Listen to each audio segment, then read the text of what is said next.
Hello friends. Welcome to the Saiyan What Ifs. How are you all? So we are back with an interesting movie on what if Goku was sealed for 50,000 years. And reawakened as a legendary Super Saiyan. Also be sure to subscribe and like this video. Now let's begin. Chapter 1. The Eternal Prisoner. Darkness. Endless, crushing darkness. For Son Goku, consciousness came in fleeting waves, brief moments of awareness punctuating an eternity of nothingness. Sometimes he dreamed of battles long past, of friends whose faces grew increasingly blurred with each remembrance. Other times, he sensed a presence sharing his prison, ancient, patient, and terrifyingly vast. But mostly, there was only void. Until today, the first crack in his eternal prison appeared as a hairline fracture of golden light. It sliced through the darkness like a blade, followed by another, and another. The obsidian shell that had contained him for millennia began to splinter. Deep within, something stirred in Goku's suspended form. Power, raw and primal, surged through dormant cells, awakening evolutionary pathways that had mutated during his endless slumber. His consciousness, scattered across the void like stars in the night sky, began to coalesce. Outside, on what had once been the sacred grounds of Kami's lookout, a slender figure in ceremonial robes pressed her palm against an ancient stone monolith. Sweat beaded on her brow as her ki, life energy, flowed into the structure, activating preservation sequences as she had done hundreds of times before. "Ancestors guide me," Lyra Shin whispered, her voice carrying the melodic cadence of old earth mixed with something not quite human. Her quarterly maintenance of the sacred relics was routine, though she never took the duty lightly. As Sentinel Prime of the Kamisenin Order, protecting these sites was her birthright and burden. The monolith had always responded with a gentle hum, accepting her energy offering before resuming its dormant state. Today, it screamed. A piercing resonance shattered the tranquility, sending Lyra stumbling backward. The sound was unlike anything in her experience, primal and otherworldly. The monolith's obsidian surface began to splinter, golden light pouring from the fractures. No, no, no. She scrambled for the emergency beacon at her waist. Containment breach at Lookout Prime. I need. The monolith exploded. Fragments of ancient stone scattered across the platform, forcing Lyra to shield herself with a hastily erected key barrier. When she lowered her arms, she found herself staring at a humanoid figure hovering where the monolith had stood, suspended in a cocoon of golden-green energy. He was not particularly tall, but something about him filled the space with his presence. Wild black hair framed a face that appeared youthful despite obvious maturity in its lines. His orange eye was tattered but still vibrant, somehow preserved through whatever stasis had held him. His eyes remained closed, his body limp within the energy field. Lyra raised her hands defensively, settling into the first form of the Turtle School stance, a fight ing style preserved through 50 millennia. "Identify yourself," she commanded, her voice steadier than she felt. The energy radiating from him registered on levels she couldn't comprehend, like trying to measure an ocean with a teacup. The figure's eyes snapped open. For one heartbeat, they were coal black and confused, almost gentle. In the next, they flashed teal, then shifted to a molten gold with emerald lightning dancing across the irises. The energy cocoon surrounding him pulsed, expanded, then shattered outward in a concussive wave. Lyra's barrier crumpled like paper. The blast sent her flying backward, and she would have plummeted from the edge of the floating sanctuary if a hand hadn't suddenly materialized behind her, catching her wrist with impossible speed. "Sorry about that," a voice said, surprisingly gentle for someone who had just emerged from what was essentially a prison tomb. "Still getting used to whatever this is." Goku pulled the woman to safety, his movements feeling simultaneously sluggish and hypercharged. Every cell in his body screamed with power he couldn't remember possessing, yet his muscles responded as if half asleep. 50,000 years of inactivity would do that, he supposed, though the number still seemed impossible to comprehend.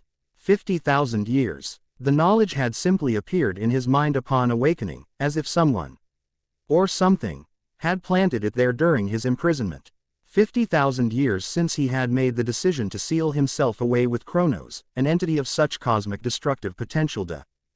Even the combined might of Earth's defenders and the gods themselves couldn't defeat it. The seal was supposed to be temporary, a decade at most, until a more permanent solution could be found. Something had gone very wrong. "You're him," the woman whispered, eyes wide as she steadied herself. "The original." Goku tilted his head, confusion momentarily overriding the disorientation of awakening. "I'm Son Goku," he replied, the name feeling strange on his tongue after so long in silence. "And I'm really hungry. Do you have any food?" Lyra stared at him, momentarily speechless.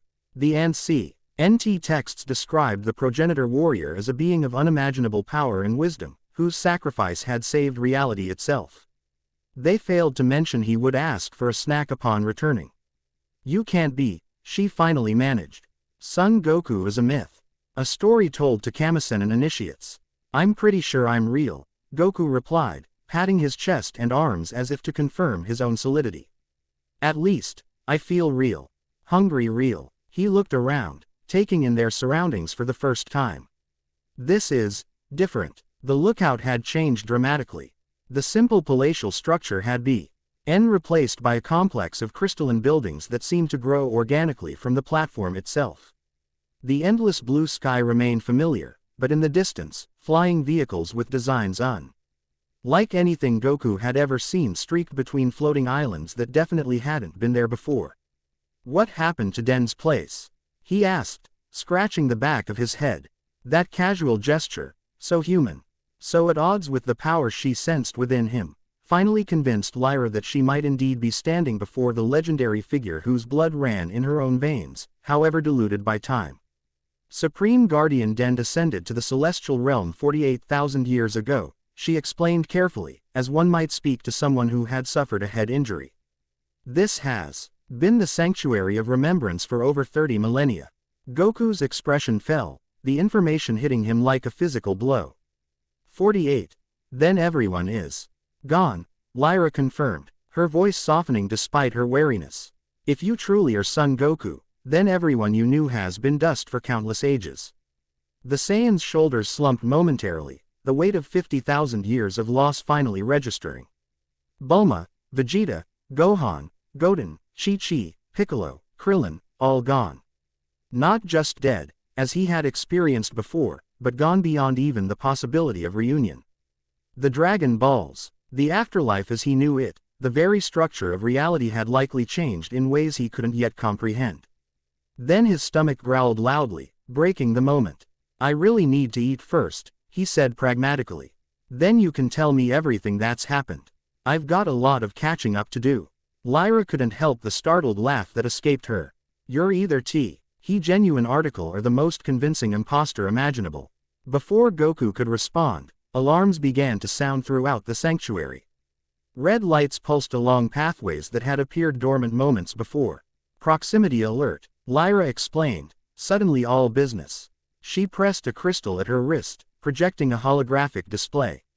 "Unauthorized craft approaching. Raiders, most likely. They've been increasingly bold lately." "Raiders?" Goku asked, his warrior instincts immediately engaged despite his disorientation. "Void collective scavengers. They target sacred sites for artifacts with residual energy signatures." Her expression darkened. "They've never attempted Lookout Prime before." The sound of multiple craft approaching became audible. Goku extended his senses, surprise ed by how easily and vastly they expanded. He could feel 8 life forces approaching, each wielding energy that felt strange, almost artificial, yet dangerous. 8 of them, he confirmed. "Coming in fast." Lyra shot him a surprised look. "You can sense them already. Our detection systems only register 5 craft. Some are hiding their energy, but not well enough." Goku rolled his shoulders, his body finally beginning to respond more naturally. "Want me to handle them?" "This is sacred ground under my protection," Lyra replied firmly, shifting into a defensive stance. It reminded Goku painfully of his old master. "I am Sentinel Prime of the Kamisenin Order. I will defend it." Goku smiled, his first genuine smile since awakening. "The Turtle School lives on, huh? Krillin and Master Roshi would be proud." He settled into his own stance beside her. "How about we defend it together? I could use the warm-up." Before Lyra could respond, the first craft appeared, sleek, predatory vessels that seemed to bend light around their hulls. They circled the sanctuary once before 5 figures leapt from them, landing on the platform with inhuman grace. Each wore armor, of a design Goku had never seen, reactive material that shifted like liquid metal, with helmets that completely obscured their faces. "Sentinel Prime," the leader called out, his voice artificially modulated. "Step aside. Our business is with the relic, not you." "There is no business to be had here, Raider," Lyra responded, her tone carrying the weight of authority. "This sanctuary is protected by ancient covenant. Leave now, or face judgment." The leader laughed, the sound distorted through his helmet. "Ancient covenants mean nothing to the void." We sensed the energy spike. "Whatever RGED from that monolith belongs to our master now." "I don't belong to anyone," Goku interjected, stepping forward with casual confidence that made the raiders pause. "And I'm not really a relic. Though, I guess 50,000 years might qualify me as an antique." The raiders exchanged glances, clearly reassessing the situation. 3 more figures dropped from the remaining vessels, bringing the IR number to 8, exactly as Goku had sensed. "Whoever you are, you're coming with us," the leader declared, raising a weapon that hummed with ominous energy. "Dead or alive," Goku sighed. Some things never changed. No matter how many millennia passed, there would always be those who chose violence first. "I really wanted to eat before fighting," he lamented to Lyra. "But I guess that'll have to wait." The leader fired his weapon, a concentrated beam of purple energy that moved faster than ordinary eyes could track. But Goku was far from ordinary. With a casual tilt of his head, he avoided the beam entirely. "That's dangerous," he commented mildly. "Someone could get hurt." The raiders opened fire in unison, their weapons discharging a barrage that should have turned the platform to slag.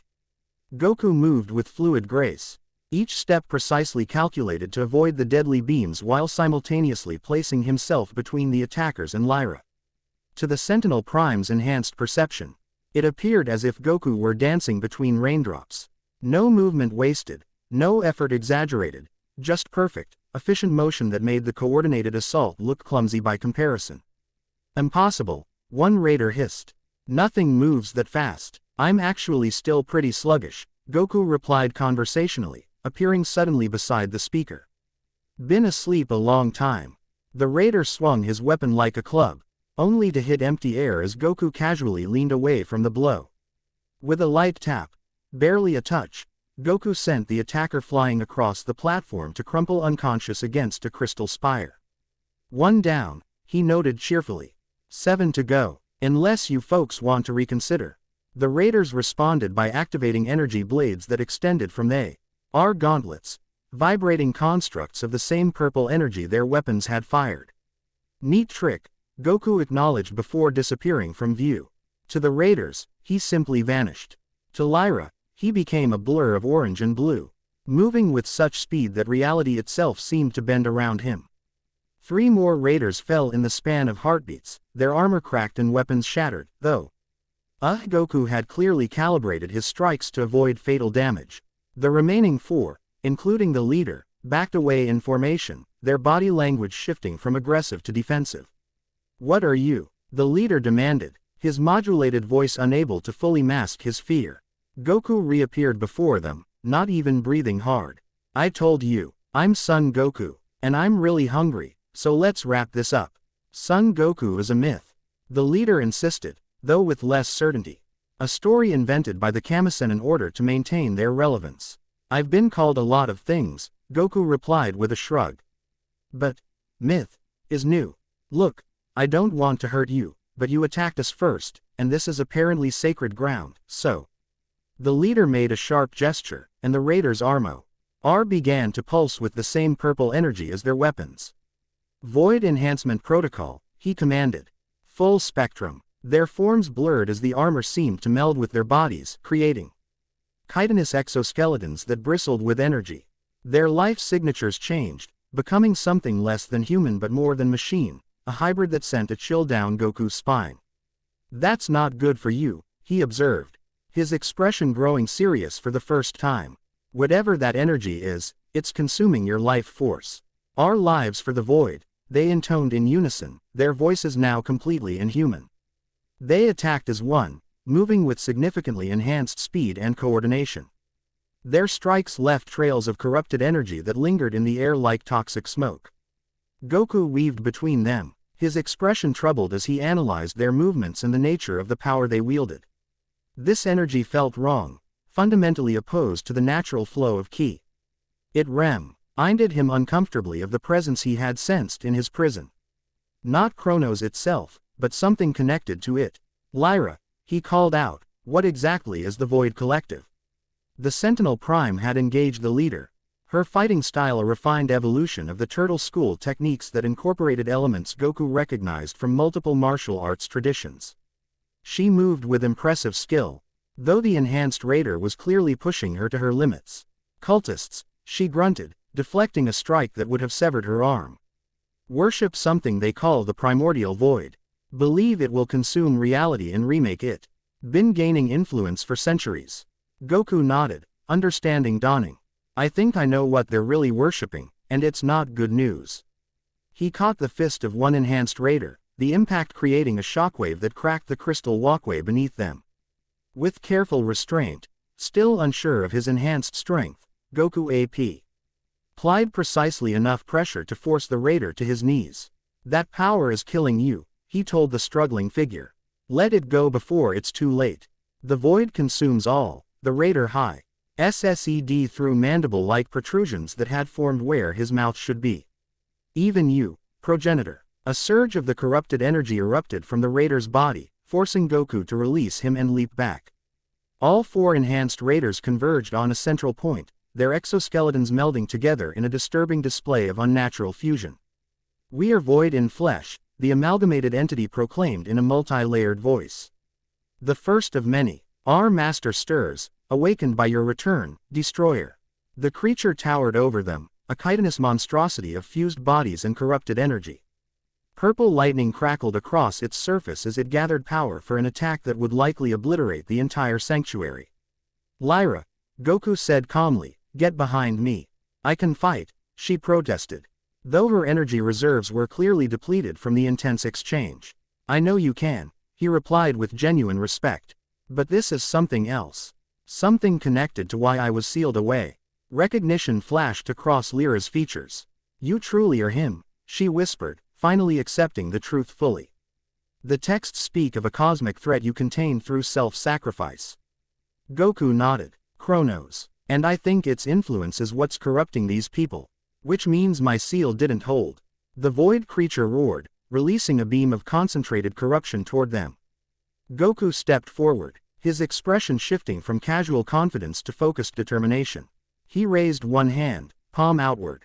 The beam struck his open palm and simply stopped. Purple energy crashed against an invisible barrier, unable to advance a single inch further. That's enough, Goku stated, his voice carrying a weight of authority that hadn't been present before. Whatever's controlling you, it's not getting what it came for. With his free hand, Goku made a simple gesture, fingers splayed, then closed into a fist. The corrupted energy surrounding the creature began to unravel, pulled away as if by an invisible force. The amalgamated form shuddered, its components struggling to maintain cohesion. What are you doing? The creature demanded, its multiple voices discordant with pain and confusion. I'm taking back the energy you stole, Goku explained, his voice almost gentle despite the tremendous forces he was manipulating. This power doesn't belong to you or your master. It never did. The purple energy flowed from the creature toward Goku's outstretched hand, forming a swirling sphere of corruption. As it touched him, the energy purified, shifting from malevolent purple to a clean white light. The process clearly required effort. Goku's brow furrowed in concentration, and veins stood out on his arm, but his stance remained steady. The creature shrieked as the last of the corrupted energy was extracted, revealing four ordinary men in damaged armor, who collapsed unconscious to the ground. Goku closed his fist around the purified energy sphere, absorbing it completely. His eyes flashed gold-green momentarily before returning to their natural black. They'll live, he said, looking at the fallen raiders. But they'll need help. That corruption runs deep. Lyra stared at him, awestruck. In all her years as Sentinel Prime, she had never witnessed power wielded with such precise control. The ancient texts had not exaggerated after all. If anything, they had failed to capture the true extent of Son Goku's abilities. "How did you do that?" she asked, approaching cautiously. "The void energy corrupts everything it touches. Most powerful practitioners can barely contain it, let alone purify it." Goku looked at his hand, flexing his fingers thoughtfully. "I'm not sure. It just felt natural. Like something I learned while I was sealed away." He frowned. "Which doesn't make sense, since I was unconscious most of the time." Before Lyra could respond, the sanctuary's alarms blared again, this time with a different pattern. "Reinforcements from Neo Capsule Corps," she explained, relief evident in her voice. About time. 3 sleek vessels bearing the familiar CC logo, evolved but recognizable to Goku, descended toward the platform. Armed personnel in blue uniforms secured the raiders while medical teams assessed their condition. A woman in a more elaborate uniform approached them, her bearing military. But her features strikingly familiar to Goku, a ghost from his past wearing a stranger's face. "Sentinel Prime," she greeted Lyra with a formal salute. "Commander Briefs, NCC Special Division. We detected the energy surge. Is the sanctuary secure?" "Briefs." Goku couldn't help but interrupt, staring at the woman. Though her hair was dark rather than blue, something in the sharp intelligence of her eyes and the set of her jaw was unmistakably reminiscent of Bulma. The commander turned to him, assessing him with clinical efficiency. "And you are?" "This is." Lyra hesitated, clearly unsure how to introduce him. "Son Goku," he supplied, offering his hand in greeting. "I knew Bulma Briefs. She was one of my oldest friends." The commander's professional demeanor cracked slightly, genuine surprise registering before she controlled it. "That's impossible. Bulma Briefs lived 50 millennia ago." "So did I, apparently," Goku replied with a rueful smile. "It's been a confusing day." Commander Briefs narrowed her eyes, clearly skeptical but unwilling to dismiss the claim entirely. "Sentinel Prime, is this individual responsible for the energy signature we detected?" Lyra nodded. "Commander, I believe we're standing in the presence of the original. The seal monolith ruptured approximately 40 minutes ago, and he emerged from stasis." The commander's expression remained carefully neutral, though her posture stiffened. "That's a significant claim, Sentinel. One that will require substantial verification." She touched a communication device at her collar. "Secure the Area A. ND prepare for Level Omega containment protocols." "Containment?" Goku questioned, his easy demeanor cooling slightly. "I just woke up. I'm not looking for trouble." "With respect, sir," Commander Briefs replied. "If you are who you claim to be, your very existence is potentially destabilizing to global security. The Kamisenin texts are quite clear about the circumstances of your sealing and what it contained." Goku sighed. "Look, I'm still figuring things out myself. But I do know that Chronos is stirring again. Those raiders were corrupted by its influence, even if they don't understand what they're really serving." This information clearly disturbed both women, though they maintained their professional composure. "All the more reason for proper containment and assessment," Commander Briefs stated. "Sentinel Prime, your presence is requested for debriefing as well." Lyra looked torn between duty and something else, perhaps an instinctive trust in this legend suddenly made flesh. "Commander, I don't believe containment is necessary or advisable. He just defended this sanctuary against a void incursion single-handedly." "That's what concerns me," the commander replied flatly. "No individual should possess that level of power without oversight." Goku's stomach chose that moment to growl again, the sound surprisingly loud in the tense atmosphere. He laughed, one hand behind his head in a gesture so familiar it made Lyra's heart ache for reasons she couldn't articulate.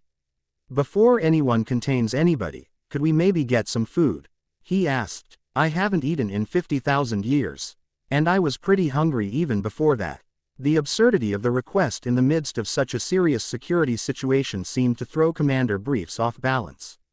She blinked, then glanced at Lyra, who was failing to suppress a smile. "The texts did mention his appetite," Lyra offered. "Fine," the commander conceded with evident reluctance. "Nutrient supplements can be provided during initial assessment." Goku's face fell. "Nutrient supplements? That doesn't sound very tasty." Despite herself, Commander Briefs felt a strange urge to smile, something about his chill D-like disappointment cutting through her professional reserve. She suppressed it rigorously. Security protocols take precedence over culinary preferences, she stated firmly. If you are indeed Son Goku, you understand the importance of containing potential threats. Goku's expression shifted, a flash of something ancient and knowing passing across features that had moments before seemed almost boyish. I contained a threat that would have destroyed reality itself for 50,000 years, he said quietly. I think I've earned a meal before anyone starts talking about containing me. The simple statement, delivered without anger but with unmistakable resolve, sent a chill down both women's spines. For the first time, they glimpsed the warrior beneath the affable exterior, the being W. Ho had faced down gods and monsters and cosmic horrors beyond comprehension. Commander Briefs reconsidered her approach. Perhaps accommodations can be made, she allowed. Sentinel Prime, you will accompany him and maintain observation. I'll arrange for transport to Neo Capsule Corps headquarters once he's been fed. Thank you, Goku replied, his sunny disposition returning instantly. IPR. Omise, I'll answer all your questions after that. Well, as many as I can, anyway. As the security teams finished securing the unconscious raiders, Lyra led Goku toward one of the sanctuary's crystal structures. The commissary isn't exactly 5-star cuisine, she warned him, but it should be better than nutrient supplements. At this point, I'd eat tree bark, Goku admitted cheerfully. Though I tried that once when I was a kid. And it wasn't great. Lyra found herself smiling despite the extraordinary circumstances. You're not what I expected, she confessed as they entered the building. What did you expect? The texts describe you as the greatest warrior who ever lived. A being of unparalleled power and wisdom who sacrificed everything to save reality itself. She gestured vaguely. I suppose I expected someone more serious. Goku supplied, grinning. Yeah, I get that a lot. Are used to, anyway. The commissary was a simple space with several small tables and a CE counter where synthesized food could be requested. The few Kamasen and acolytes present stopped their conversations mid-sentence when Goku entered, staring openly at his distinctive orange GI and wild hair. Sentinel Prime, one young man greeted Lyra, his eyes never leaving Goku. As that, focus on your duties, initiate, she replied crisply. Security protocols are in effect. The young G-man bowed hastily and returned to his table, though he and his companions continued to steal glances at the newcomer. Lyra approached the service counter. Full protein synthesis, maximum caloric output. She instructed the automated system. Authorization. Sentinel Prime. A panel slid open, revealing a modest tray containing what appeared to be rice, some form of protein cube, and vegetable matter. Goku looked at it dubiously. That's the maximum, he asked, clearly disappointed. Lyra smirked. You can request as many trays as you need. The system can't produce more than this at once. Understanding dawned on Goku's face. Oh, in that case, he turned to the service panel. Can I have 20 more of these, please? The system paused, as if processing an unusual request, before. A mechanical voice responded. Request exceeds standard nutritional requirements by 2000%. Medical authorization required. Lyra sighed and pressed her palm to a scanner beside the panel. Medical override. Sentinel Prime. Visitor has unique metabolic requirements. Acknowledged. Processing request. As they waited for the food to be synthesized, Goku looked around the commissary with undisguised curiosity. So the turtle school became the Kamasen in order. Master Roshi would be pretty surprised. He never was big on formality. The formality came later, Lyra explained, leading him to a private table away from the curious initiates. After the Great Calamity, when organized martial traditions were nearly lost, the remaining practitioners established the order to preserve what knowledge remained. Great Calamity? Goku asked, his expression sobering. About 5,000 years after your sealing, Lyra said quietly. Historical records are fragmentary, but something catastrophe. Occurred. Possibly connected to the same entity you contained. Civilization collapsed almost entirely. The rebuilding took millennia. Goku absorbed this information with troubled eyes. Then No's influence has been leaking all along. The seal was failing. Before Lyra could respond, the service panel opened again, revealing the first of many trays. Goku's concerns were temporarily set aside as he attacked the food with enthusiasm that bordered on reverence. "This isn't bad," he declared between mouthfuls. "Not as good as Chi-Chi's cooking, but pretty close to what Bulma's food synthesizers made." Lyra watched in fascination as tray after tray was emptied with astonishing speed. The ancient texts had mentioned the original's legendary appetite, but seeing it firsthand was another matter entirely. "Your wife was Chi-Chi, correct?" she asked, recalling her historical studies. The histories mention her as a formidable warrior in her own right. Goku's expression softened with nostalgia. "Yeah, she was amazing. Scariest person I ever met when she got angry, and I've faced literal gods." His smile turned wistful. "She must have been so worried when I didn't come back." T.H.E. simple statement carried the weight of 50,000 years of separation. Lyra felt a pang of sympathy for this legendary figure, suddenly humanized by his grief. "The histories say your family waited for your return," she offered gently. "Your sons established the first iteration of the Kamisenin order, preserving your techniques and philosophy for future generations." Goku looked up from his meal, his eyes brightening slightly. "Really? Gohan and Goten did that?" Lyra nodded. "And their descendants after them. Many of us in the order carry their bloodlines, diluted through the millennia." She hesitated, then added, "Including mine." Goku studied her with newfound interest. "You're my descendant. Many generations removed," she clarified. "But yes, genetic analysis confirms partial lineage from both Son Gohan and Son Goten, as well as markers from several other progenitors, Krillin, Tien, and even trace elements from Vegeta's line." A complex mix of emotions crossed Goku's face: pride, wonder, sadness, and something like relief. "So they lived good lives after I was gone. They found happiness. They preserved your legacy," Lyra confirmed. "Though over time, history became legend. And legend became myth. Until today, when myth walked out of a monolith and asked for lunch." Goku laughed, the sound unexpectedly warming Lyra's usually guarded heart. There was something infectious about his spirit, a quality that transcended even the weight of his legendary status. As he finished the last tray, Goku leaned back with a satisfied sigh. "That's better. Now I can think straight." His expression turned more serious. "You should know that those raiders were right about one thing: my awakening and Chrono's stirring are connected. I could feel it when I purified that corrupted energy. Something broke my seal from the outside, and I don't think it was an accident." Lyra frowned. "You believe someone deliberately released you?" "Why, after all this time?" "Not me," Goku corrected. "Chronos. I was just collateral. The seal was designed to contain us both. If someone's trying to free it, then your awakening was an unintended consequence," Lyra finished, understanding dawning.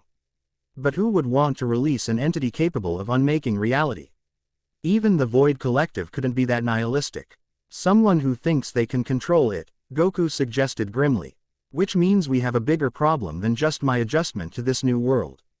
Before Lyra could respond, Commander Briefs appeared at their table, her expression severe. "Transport is ready," she announced. "The Science Directorate is eager to begin their assessment." Goku stood, stretching casually. "I'm ready. But first, there's something you both should know." His expression became deadly serious. "The seal that held Chronos and me wasn't just broken, it was systematically dismantled from the outside. Someone with incredible knowledge and power has been working on this for a very long time." The commander's skepticism faltered in the face of his certainty. "You can determine this how?" "Because I can still feel fragments of the seal energy scattered across the planet, maybe beyond it." Goku explained. "Whoever did this wanted to be methodical, avoiding detection by spreading their work across decades, maybe centuries." "That's concerning," Commander Briefs acknowledged, her professional demeanor unable to fully mask her alarm. "All the more reason for thorough assessment. If Chronos is truly returning." "It is," Goku confirmed. "I can feel it, just like I felt it 50,000 years ago when it first appeared." A moment of tense silence followed this declaration. Finally, Commander Briefs nodded decisively. "Then perhaps your awakening, while unexpected, is fortuitous," she conceded. "If anyone would know how to counter this threat, it would be the one who contained it originally." "I'll help however I can," Goku promised. "Though last time, It took everything I had and more. Last time, you stood alone, Lyra pointed out. This time, you have 50,000 years of human evolution and advancement behind you. Goku smiled at her. And apparently some of my descendants, too. He turned to Commander Briefs. Lead the way, Commander. Let's figure this out together. As they exited the commissary, the initiates rose and bowed deeply to Goku, a gesture of respect he acknowledged with awkward embarrassment. Word had clearly spread about his identity. Outside, the sky had begun to darken, stars appearing in the endless blue. But something was wrong. Goku stopped abruptly, staring upward with narrowed eyes. What is it? Lyra asked, instantly alert. The stars, Goku murmured. They're different. Commander Briefs followed his gaze. Different how? Missing, Goku replied, pointing to a section of sky. There should be a cluster there, the formation Bulma called the cosmic sailboat. And there, he pointed to another empty patch. That's where the Crab Nebula should be visible. The two women exchanged troubled glances. The Crab Nebula disappeared during the third cosmic shift, approximately 20,000 years ago. Commander Briefs informed him, her voice carefully neutral. Several star systems in this quadrant were consumed by an anomaly scientists still don't fully understand. Not an anomaly, Goku said softly. Chronos. It's been feeding, even while partially contained. The implications of this statement hung heavy in the air between them. If an entity could consume entire star systems while imprisoned, what might it do fully unleashed? We should go, Commander Briefs urged, her earlier skepticism completely gone. The Science Directorate needs this information immediately. As they boarded the transport vessel, a sleek craft that bore little resemblance to the vehicles of Goku's era, he took one last look at the altered sky. 50,000 years of cosmic evolution he had slept through. Countless lives lived and lost. Civilizations risen and fallen. And throughout it all, the shadow of Chronos had loomed, patient and inexorable. I never thought I'd see Earth again, he admitted quietly to Lyra as they settled into their seats. When I created that seal, I knew it was a one-way trip. Yet here you are, she replied. Perhaps fate has a purpose for your return. Goku laughed softly. I've never put much stock in fate. People make their own choices, that's what matters in the end. And what choice will you make now, Son Goku? Lyra asked, studying his face in the dim light of the transport. After 50,000 years, what path will you follow? He looked out the viewport as the sanctuary fell away beneath them, the sprawling expanse of a transformed Earth coming into view, gleaming cities interspersed with vast wilderness preserves, flying vehicles streaming between floating platforms, and in the distance, the curve of the planet he had saved countless times. The same one I've always followed, he answered simply. I'll protect this world. It might not be the Earth I knew anymore, but it's still my home.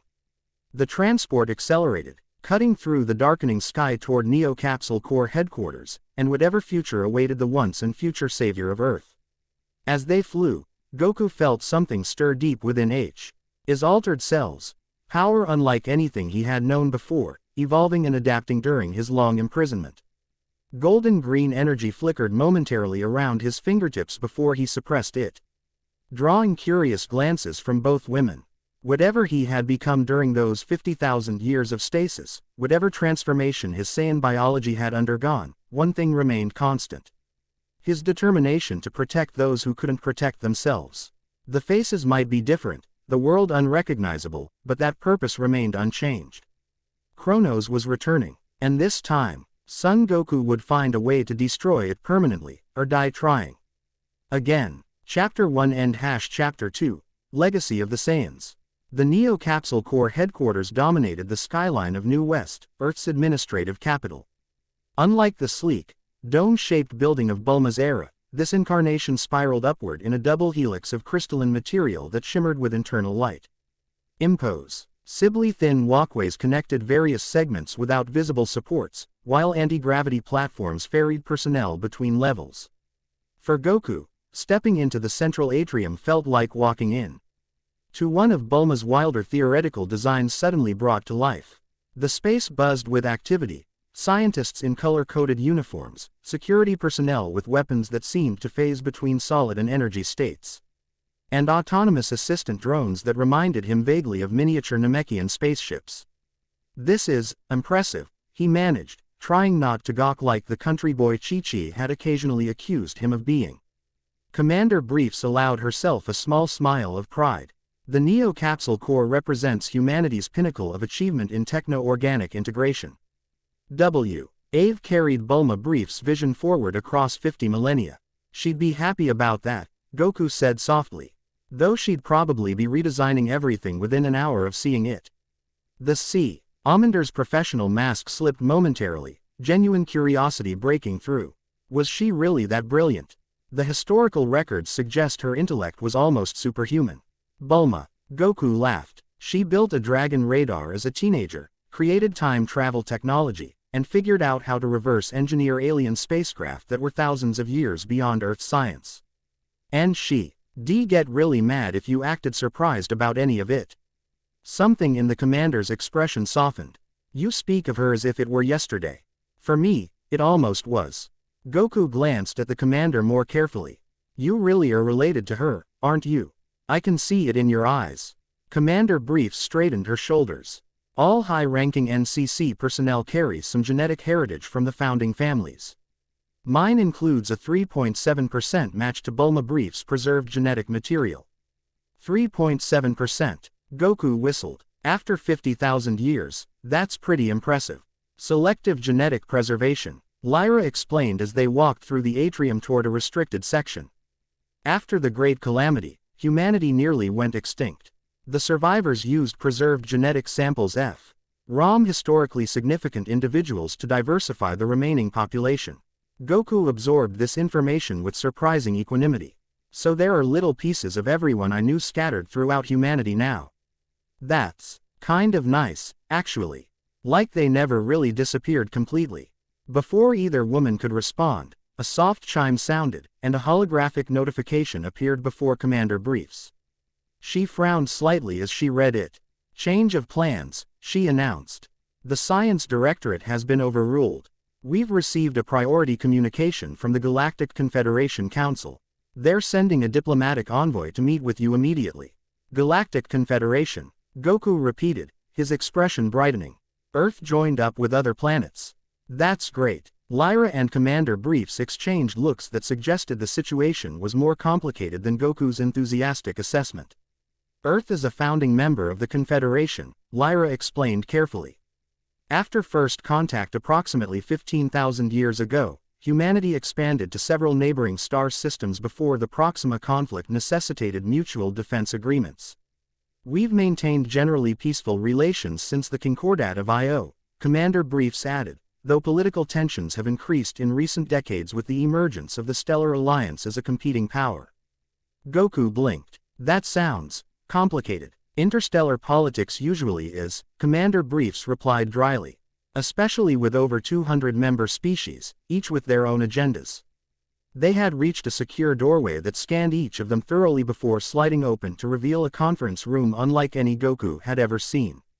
Instead of a traditional table, a circular pool of what appeared to be liquid light occupied the center, surrounded by cushioned platforms at various heights to accommodate different physiologies. "The Confederation Council is taking your emergence very seriously," Commander Briefs informed him as they entered. "Your containment of Kronos is one of the few historical events that predates the Confederation but appears in the mythology of multiple species." Quote, Goku scratched the back of his head. "I'm in alien mythology. That's weird." "Not as weird as you might think," came a melodic voice from the far side of the room. "Many truths survive as myths when direct knowledge is lost." The speaker stepped forward, and Goku found himself facing a being unlike any he had encountered before. The voice suggested feminine. Though Goku knew better than to assume, appeared humanoid in basic form, but her skin held an opalescent quality that shifted between translucent and solid. Her eyes lacked pupils, instead containing what looked like swirling nebulae, and her hair moved as if underwater, despite the absence of currents. "I am Sola, diplomatic envoy of the Stellar Alliance," she introduced herself with a formal gesture that resembled a flowing dance move. "Though I speak here unofficially, as news of your awakening has not yet reached Alliance space through official channels." Commander briefs tensed visibly. The Confederation has not authorized Alliance involvement in this matter, Envoy Sola. Sola's expression remained serene, her mouth curving in what might have been amusement. Which is precisely why I come unofficially. Commander, some matters transcend our political divisions. The return of Son Goku is one such matter. You know who I am? Goku asked, intrigued by this ethereal being who spoke his name with such certainty. The luminal archives of my people contain accounts of a warrior who sealed away the great devourer at the cost of his own existence, Sola replied, her voice carrying musical undertones that seemed to resonate with the light pool between them. We call this figure the Sunheart Warrior, for his spirit burned with the intensity of a star. Goku laughed awkwardly. That's definitely fancier than anything anyone called me before. Your modesty remains intact despite your legend, Sola observed, her nebula eyes studying him with fascination. How curious. Lyra cleared her throat. The envoy's presence raises an important question. If knowledge of Chronos exists in multiple species' historical records, then its threat extended beyond Earth, Commander briefs finished grimly. Which means its return potentially threatens the entire Confederation. Perhaps the galaxy. Precisely, Sola agreed. Which is why I propose we consult the galactic archives immediately. If multiple civilizations recorded encounters with this entity, we may find patterns that help us understand its nature and vulnerabilities. Commander briefs frowned. The archives are on Confederation territory. Your presence there would require diplomatic clearance. Which I already possess, Sola countered smoothly, producing a crystal that projected authorized credentials. My primary assignment on Earth relates to cultural exchange and historical research. The archives fall within my sanctioned activities. Goku watched this exchange with growing impatience. If Chronos is breaking free, we don't have time for political arguments. I need to understand what's happened while I was sealed away, and these archives sound like the fastest way to do that. His straightforward assessment silenced the brewing diplomatic tension. Commander briefs sighed. You're right, of course. I'll arrange immediate transport. She gave Sola a pointed look. Under Confederation escort, Sola inclined her head gracefully. As you wish, Commander. The Galactic Archives occupied an artificial satellite in Earth orbit, a massive structure that resembled a blooming lotus flower. Each petal containing specialized knowledge repositories from across the known universe. As their transport approached, Goku pressed against the viewport, marveling at the structure's beauty and scale. Beyond it, Earth gleamed blue and green, familiar yet different in subtle ways he couldn't quite articulate. Enormous orbital platforms hosted structures that must have been cities in their own right, while streams of vessels created intricate traffic patterns between them. It's amazing, he breathed. Earth looks so busy. Population 12 billion, Lyra supplied. Within, other 8 billion in orbit are on lunar colonies. Goku whistled. And everyone gets along. Commander briefs gave a short, humorless laugh. Not always. But we've learned better ways of resolving our differences than mutual destruction. Quote, most of the time, Sola added with delicate emphasis that suggested significant exceptions. Their transport docked with one of the archives, Petals, Daisy. Nated for historical knowledge from Earth and its closest allies. Unlike NCC headquarters, the archive embraced an organic aesthetic, corridors that seemed grown rather than built, lighting that adjusted naturally to visitors' preferences, and surfaces that responded to touch with information relevant to the user's interests. They were greeted by the archive's principal curator, a woman whose age was impossible to determine due to subtle biotechnological enhancements. Her eyes glowed faintly blue when she focused on something, suggesting neural interface capabilities. Sentinel Prime, Commander, she acknowledged before turning her enhanced gaze toward Goku. And our unexpected visitor from the distant past. I am Curator Varda. The archives have been monitoring your emergence with great interest. You've been expecting me? Goku asked, surprised. Not specifically, Varda clarified. But our predictive algorithms identified increasing probability of a temporal anomaly centered on the Seal Monument. Your appearance simply confirmed what our systems suspected. Sola moved forward, her form seeming more luminous under the archive's specialized lighting. Curator, we seek informa. Tion regarding the entity known as Chronos across multiple cultural databases. And records pertaining to Saiyan biology, Commander Briefs added. Particularly any preserved genetic material or evolutionary studies. Varda nodded, her eyes flashing as she interfaced with the archive systems. I've prepared a private research chamber with relevant access points. Please follow me. As they proceeded deeper into the archive, Goku noticed how the structure seemed to respond to their presence, pathways illuminating before them, doorways opening without prompt, ambient temperature adjusting to their preferences. It reminded him vaguely of the hyperbolic time chamber, though far more welcoming. The research chamber Varda led them to was a circular room whose walls appeared to be composed entirely of flowing light patterns. A central platform contained comfortable seating surrounding what looked like a meditation pool. This is the immersive historical interface, Varda explained. It allows direct sensory connection to archive data, rendering information in forms most easily comprehended by different species' cognitive patterns. You mean it shows you stuff in a way that makes sense to you personally? Goku clarified. Varda's lips twitched. An accurate simplification, yes. Cool. Goku approached the pool without hesitation. So how does it work? Do I just... He reached toward the luminescent liquid. One moment, Varda cautioned, adjusting settings on a control panel. Your neural patterns are unusual. I need to calibrate the system to accommodate your specific brain structure. While the curator worked, Sola moved to stand beside Goku. Up close, her translucent quality was even more pronounced, with subtle currents of light moving beneath her skin. Your people, Goku asked quietly. Were they always like you? Or did you evolve this way? Sola turned her nebula eyes toward him, seeming pleased by the question. We were once much like humans in physical form. Over thousands of generations, we learned to transcend our material limitations, gradually incorporating light energy into our biological matrix until we achieved our current state. That's amazing, Goku said with genuine admiration. You remind me a little of the Supreme Kais, but different. More connected to the physical world.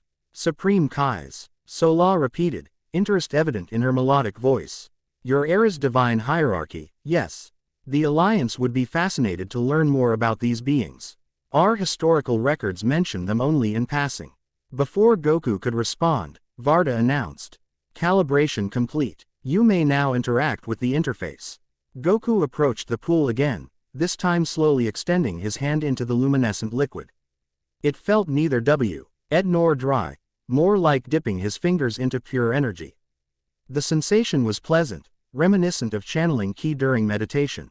Immediately, the room darkened, and three-dimensional images formed in the air around them, a visual timeline of Earth's history following Goku's sealing. Events flickered past in accelerated sequence, the continuing adventures of the remaining Z fighters, the establishment of the first Kamisenin schools, gradual integration of key techniques into mainstream human culture, the great calamity that nearly wiped out civilization, the slow rebuilding, first contact with alien species.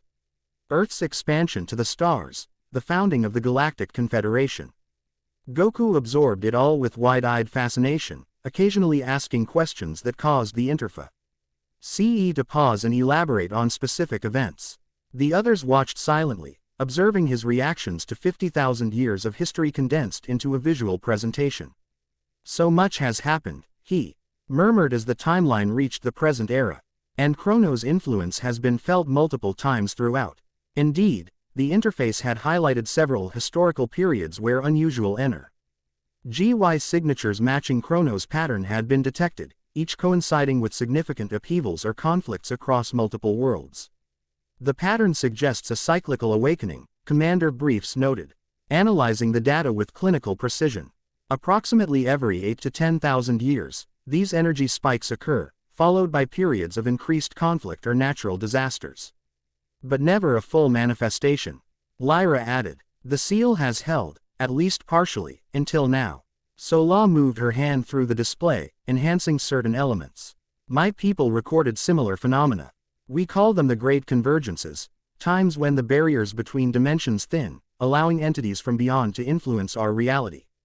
That fits with what I experienced during imprisonment, Goku said, his expression unusually serious. I wasn't fully conscious most of the time, but I had dreams, I guess. Moments where I sensed Chronos testing the boundaries of our shared prison. It always felt strongest during certain alignments of cosmic energy. Varda, who had been quietly observing, suddenly interfaced with the system again. I'm accessing the xenobiology archives now. You mentioned Saiyan genetic material. Commander. The display shifted, showing detailed genetic sequences alongside images of various humanoid species with distinctive characteristics. Some displayed increased muscle density, others unusual energy channeling capabilities, and a few showed what appeared to be vestigial tails. Following the dark millennium after the Great Calamity, Varda narrated as the images flowed. Scientists discovered preserved genetic samples from non-human species among the ruins of ancient research facilities. Among these were Saiyan DNA sequences, presumably collected during your era, Son Goku. Bulma. Goku realized. She was always collecting samples from all of us for her research. She said it was to help develop better medical treatments. Your friend's foresight proved invaluable. Varda continued. During the genetic crisis that followed near extinction, these samples were used to strengthen the human genome, introducing beneficial traits that helped humanity adapt to post-calamity conditions.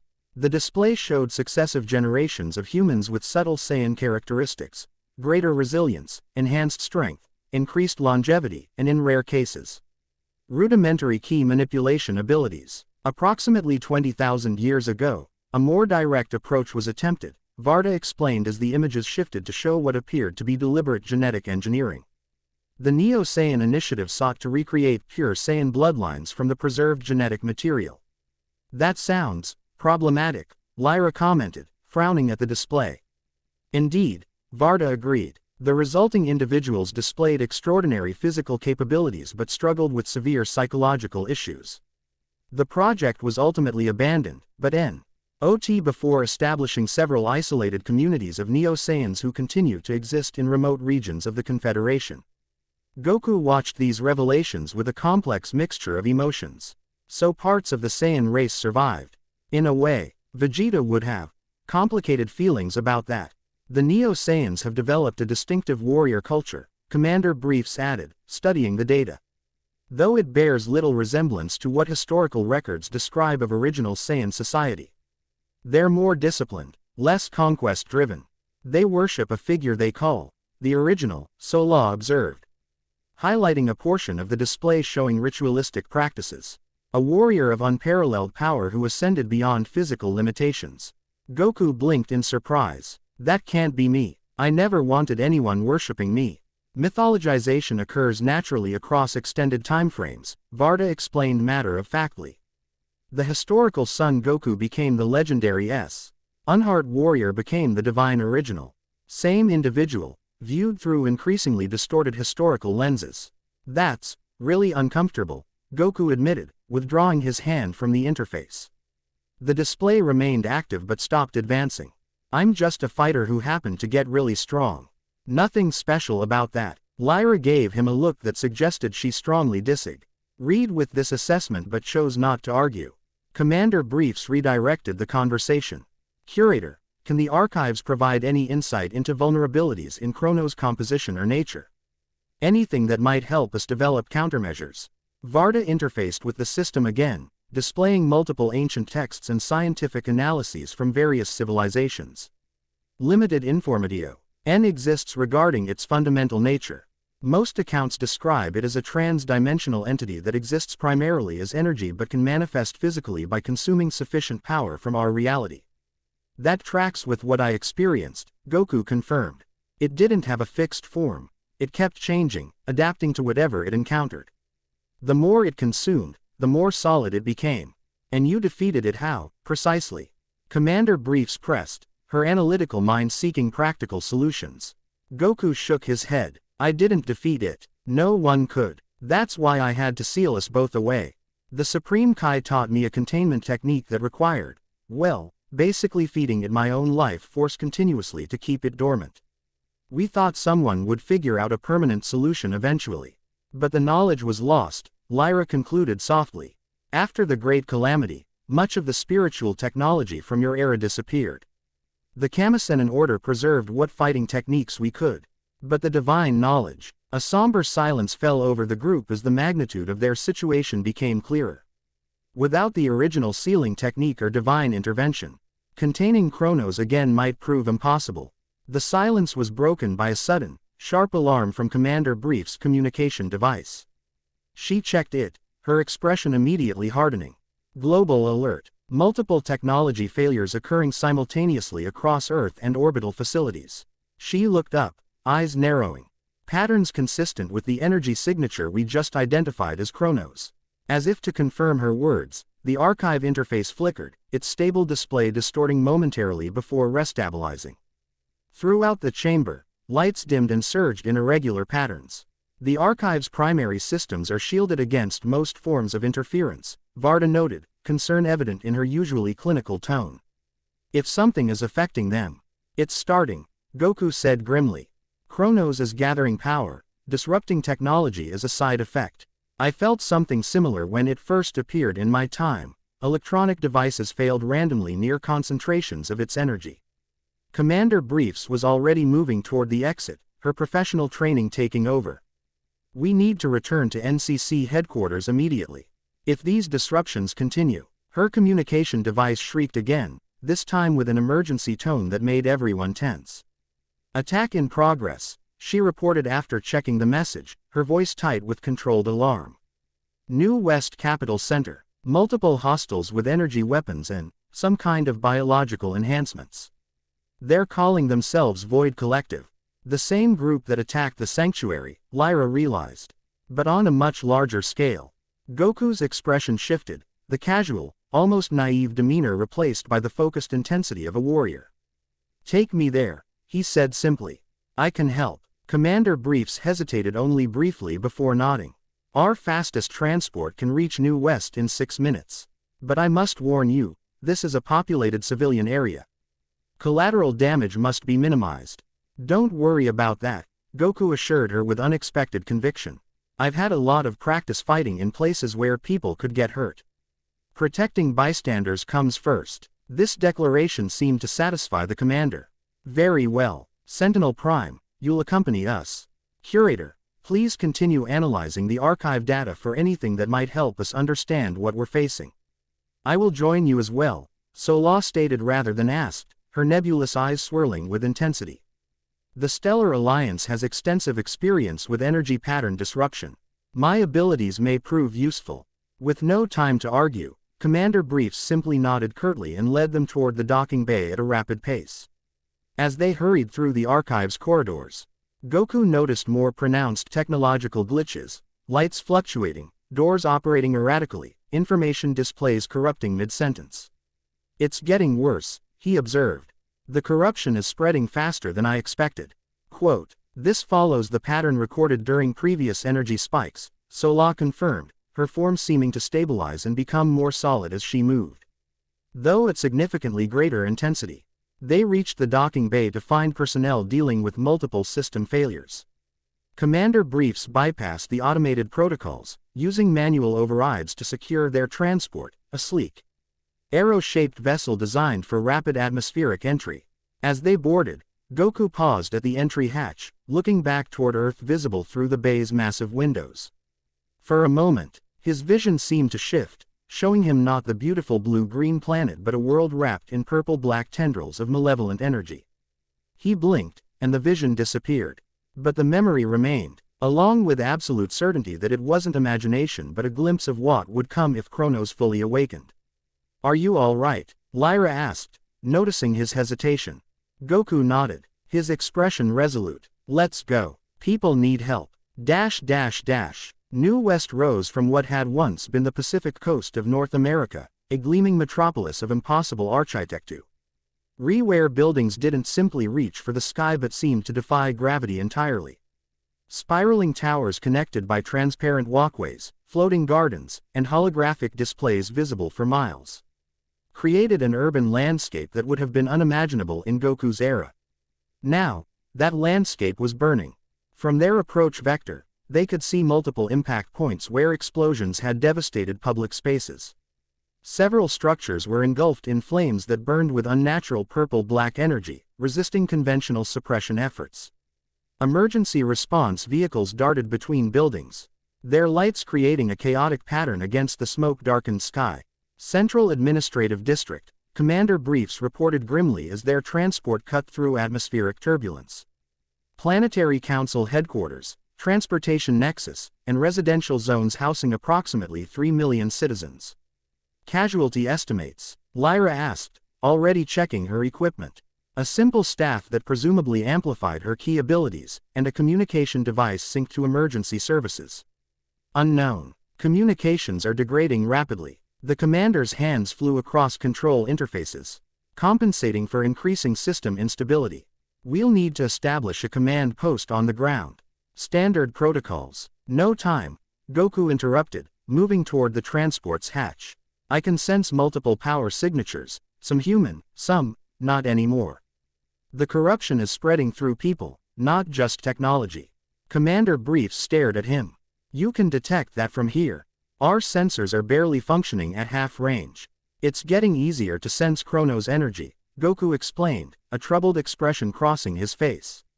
Like part of me remembers it from being sealed together for so long.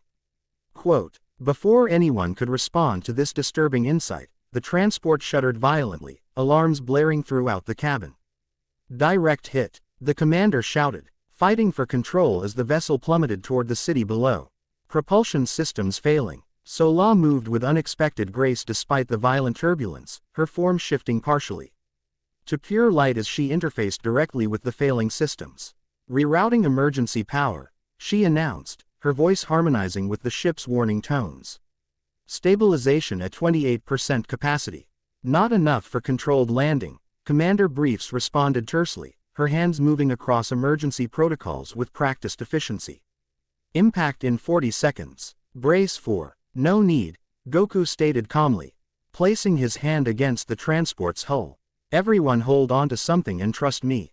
Before anyone could question him, Goku's energy flared, not the familiar golden aura of Super Saiyan, but something new. Emerald lightning crackled across his form as his eyes flickered between black, teal, and molten gold. The energy expanded to encompass the entire vessel, eating a protective field that immediately stabilized their descent. What are you doing? Lyra asked, feeling the oppressive weight of power flooding the cabin. Controlling our fall, Goku explained, his voice strained with concentration. And masking our approach. The attackers are watching for conventional responses. Through the viewport, they could see the city rushing up to meet them, but instead of the catastrophic impact they expected, the transport slowed dramatically in the final moments, eventually settling with surprising gentleness in a clearing within what appeared to be a public park.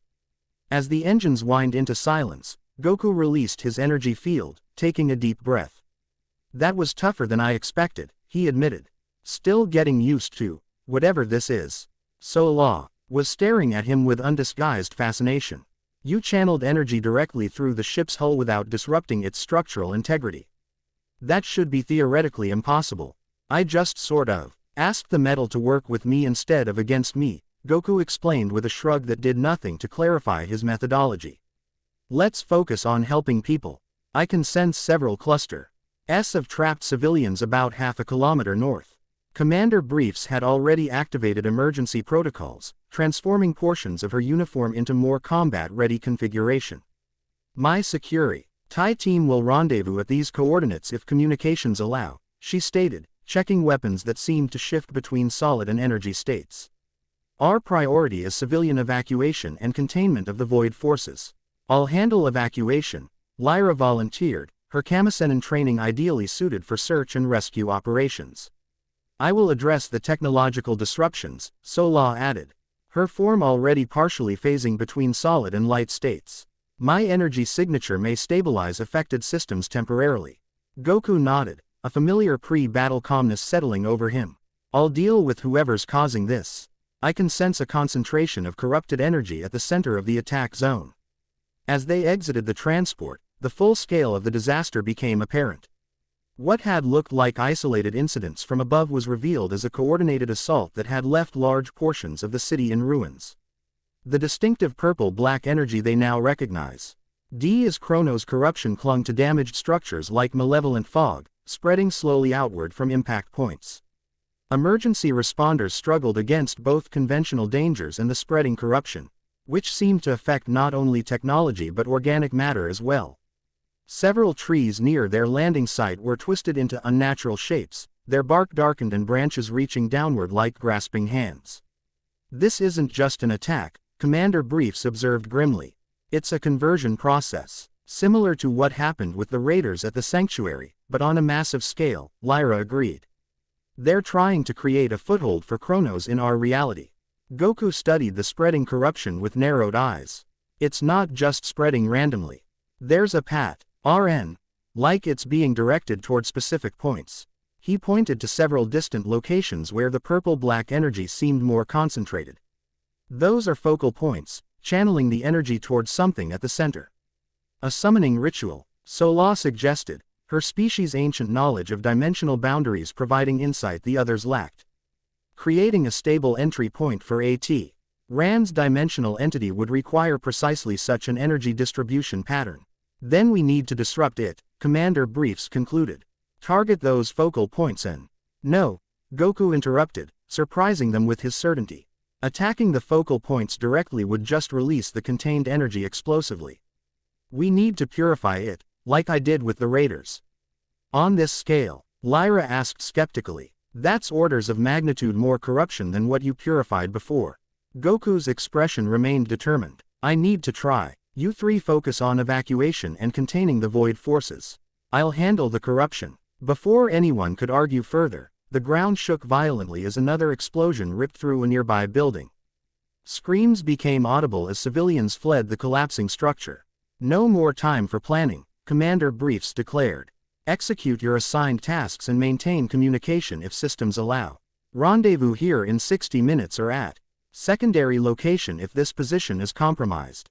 With rapid acknowledgements, they split up, Commander Briefs heading toward where her security forces would be arriving, Lyra moving swiftly toward trapped civilians.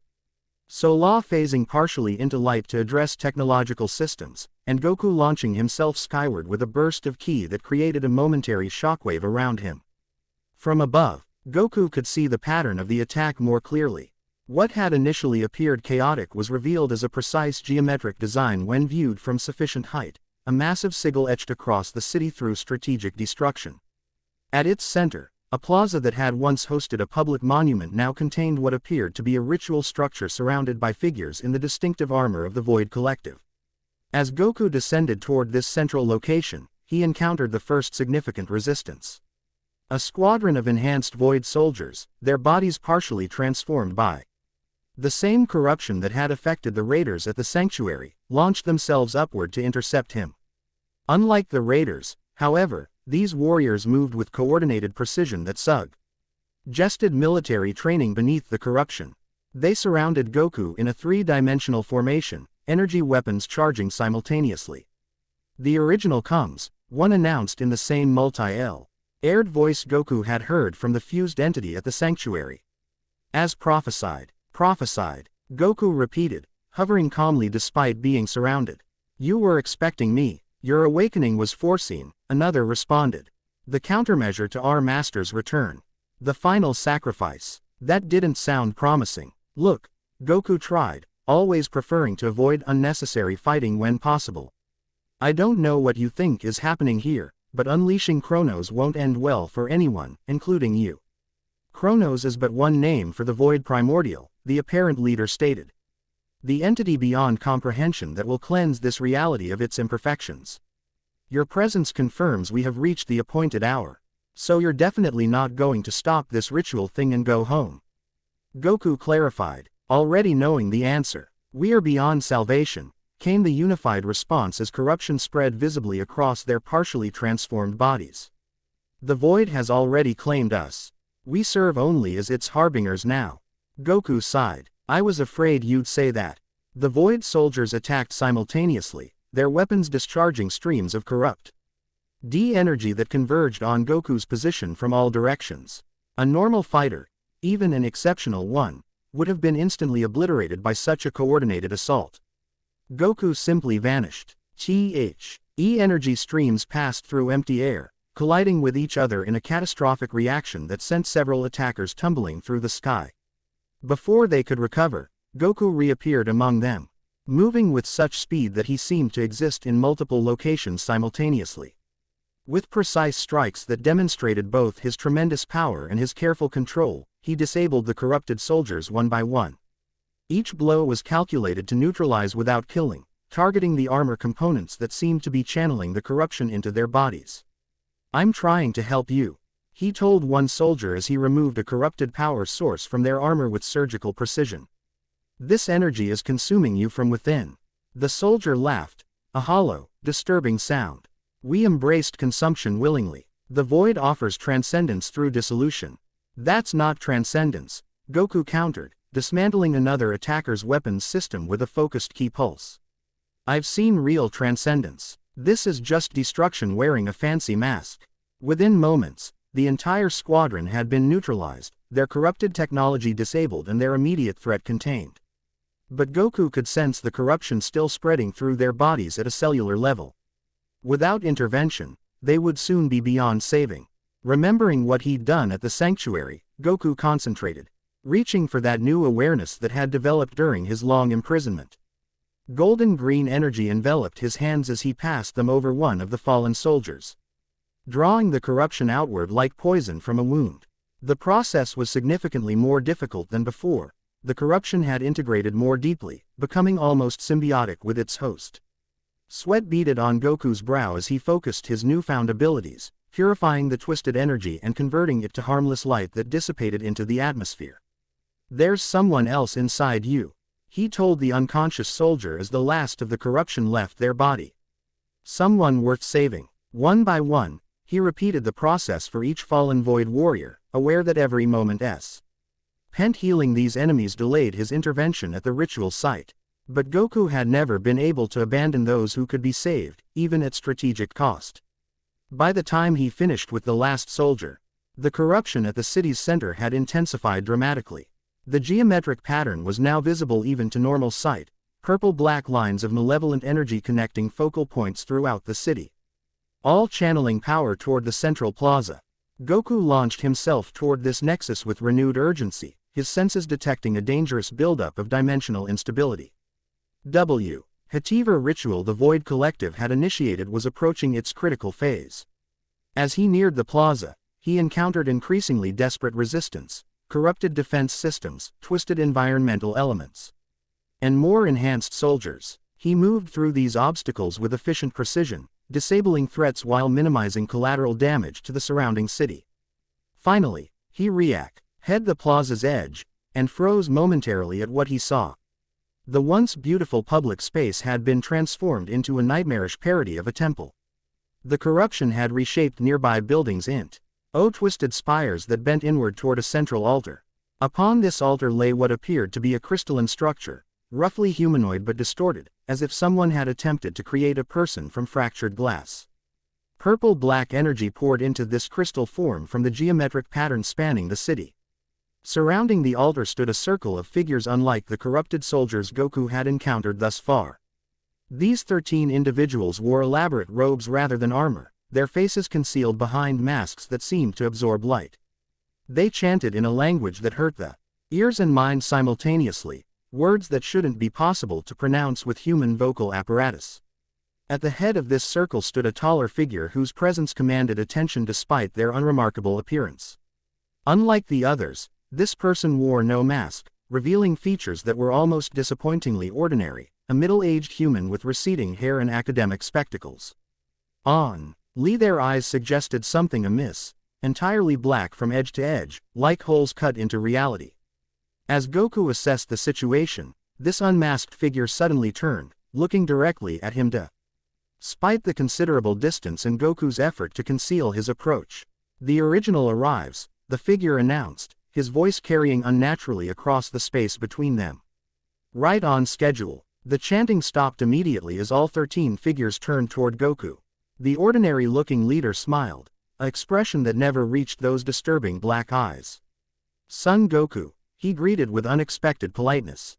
"What an honor. The text suggested you might awaken in time to witness our success, though I confessed some skepticism. Trans-temporal prophecy is notoriously unreliable."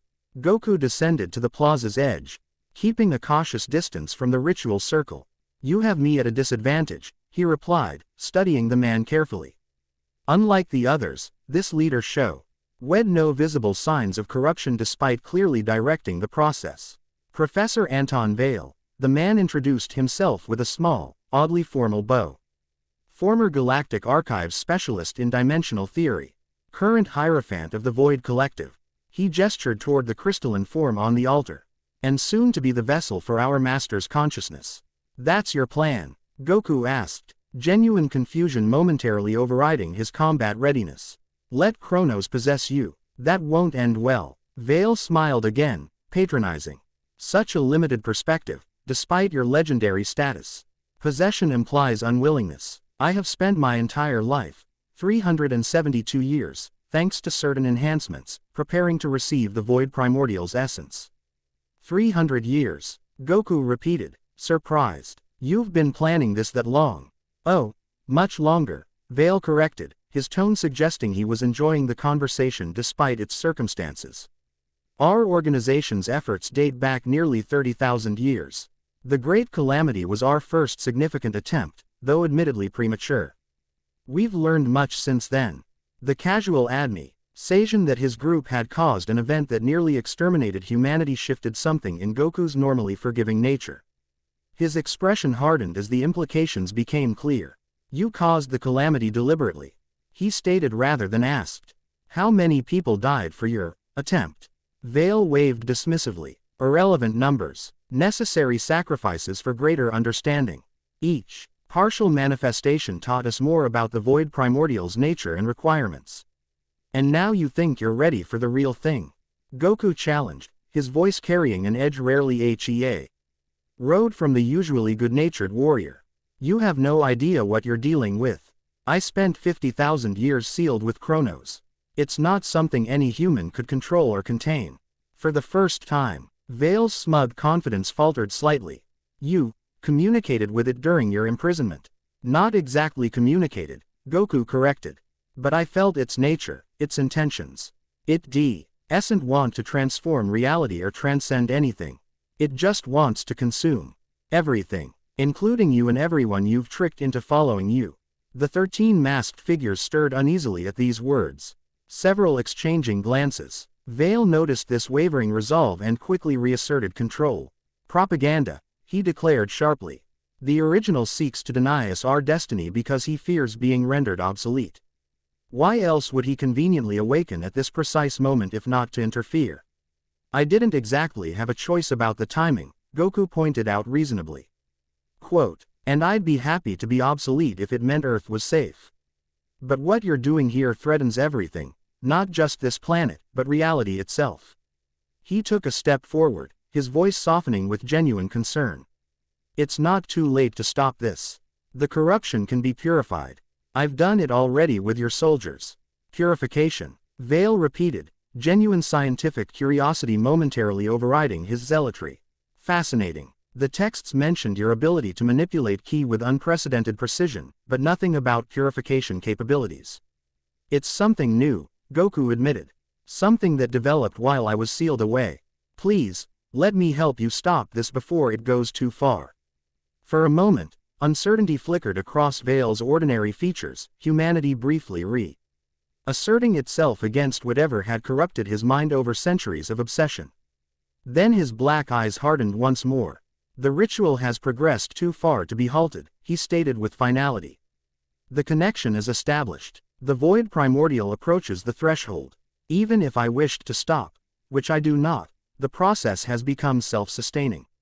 As if to confirm his words, the crystal-line form on the altar pulsed with increasing intensity, cracks appearing across its surface as something within struggled to emerge. The geometric pattern throughout the city flared visibly, building GS at key nodes beginning to warp and twist as reality itself strained under the pressure. "Then I'll have to stop it myself," Goku declared, dropping into a fighting stance. Vale smiled thinly. "I anticipated your interference, hence certain precautions." He made a sharp gesture, and the plaza's surface split open, revealing what had been hidden beneath, hundreds of unconscious civilians suspended in containment fields. Purple-black corruption slowly spreading through their inert forms. Hostages. Goku demanded, appalled. You're using innocent people as shields. As amplifiers, Vale corrected coldly. Each life connected to the ritual strengthens the dimensional bridge. Attack us directly, and the feedback will instantly corrupt them beyond salvation.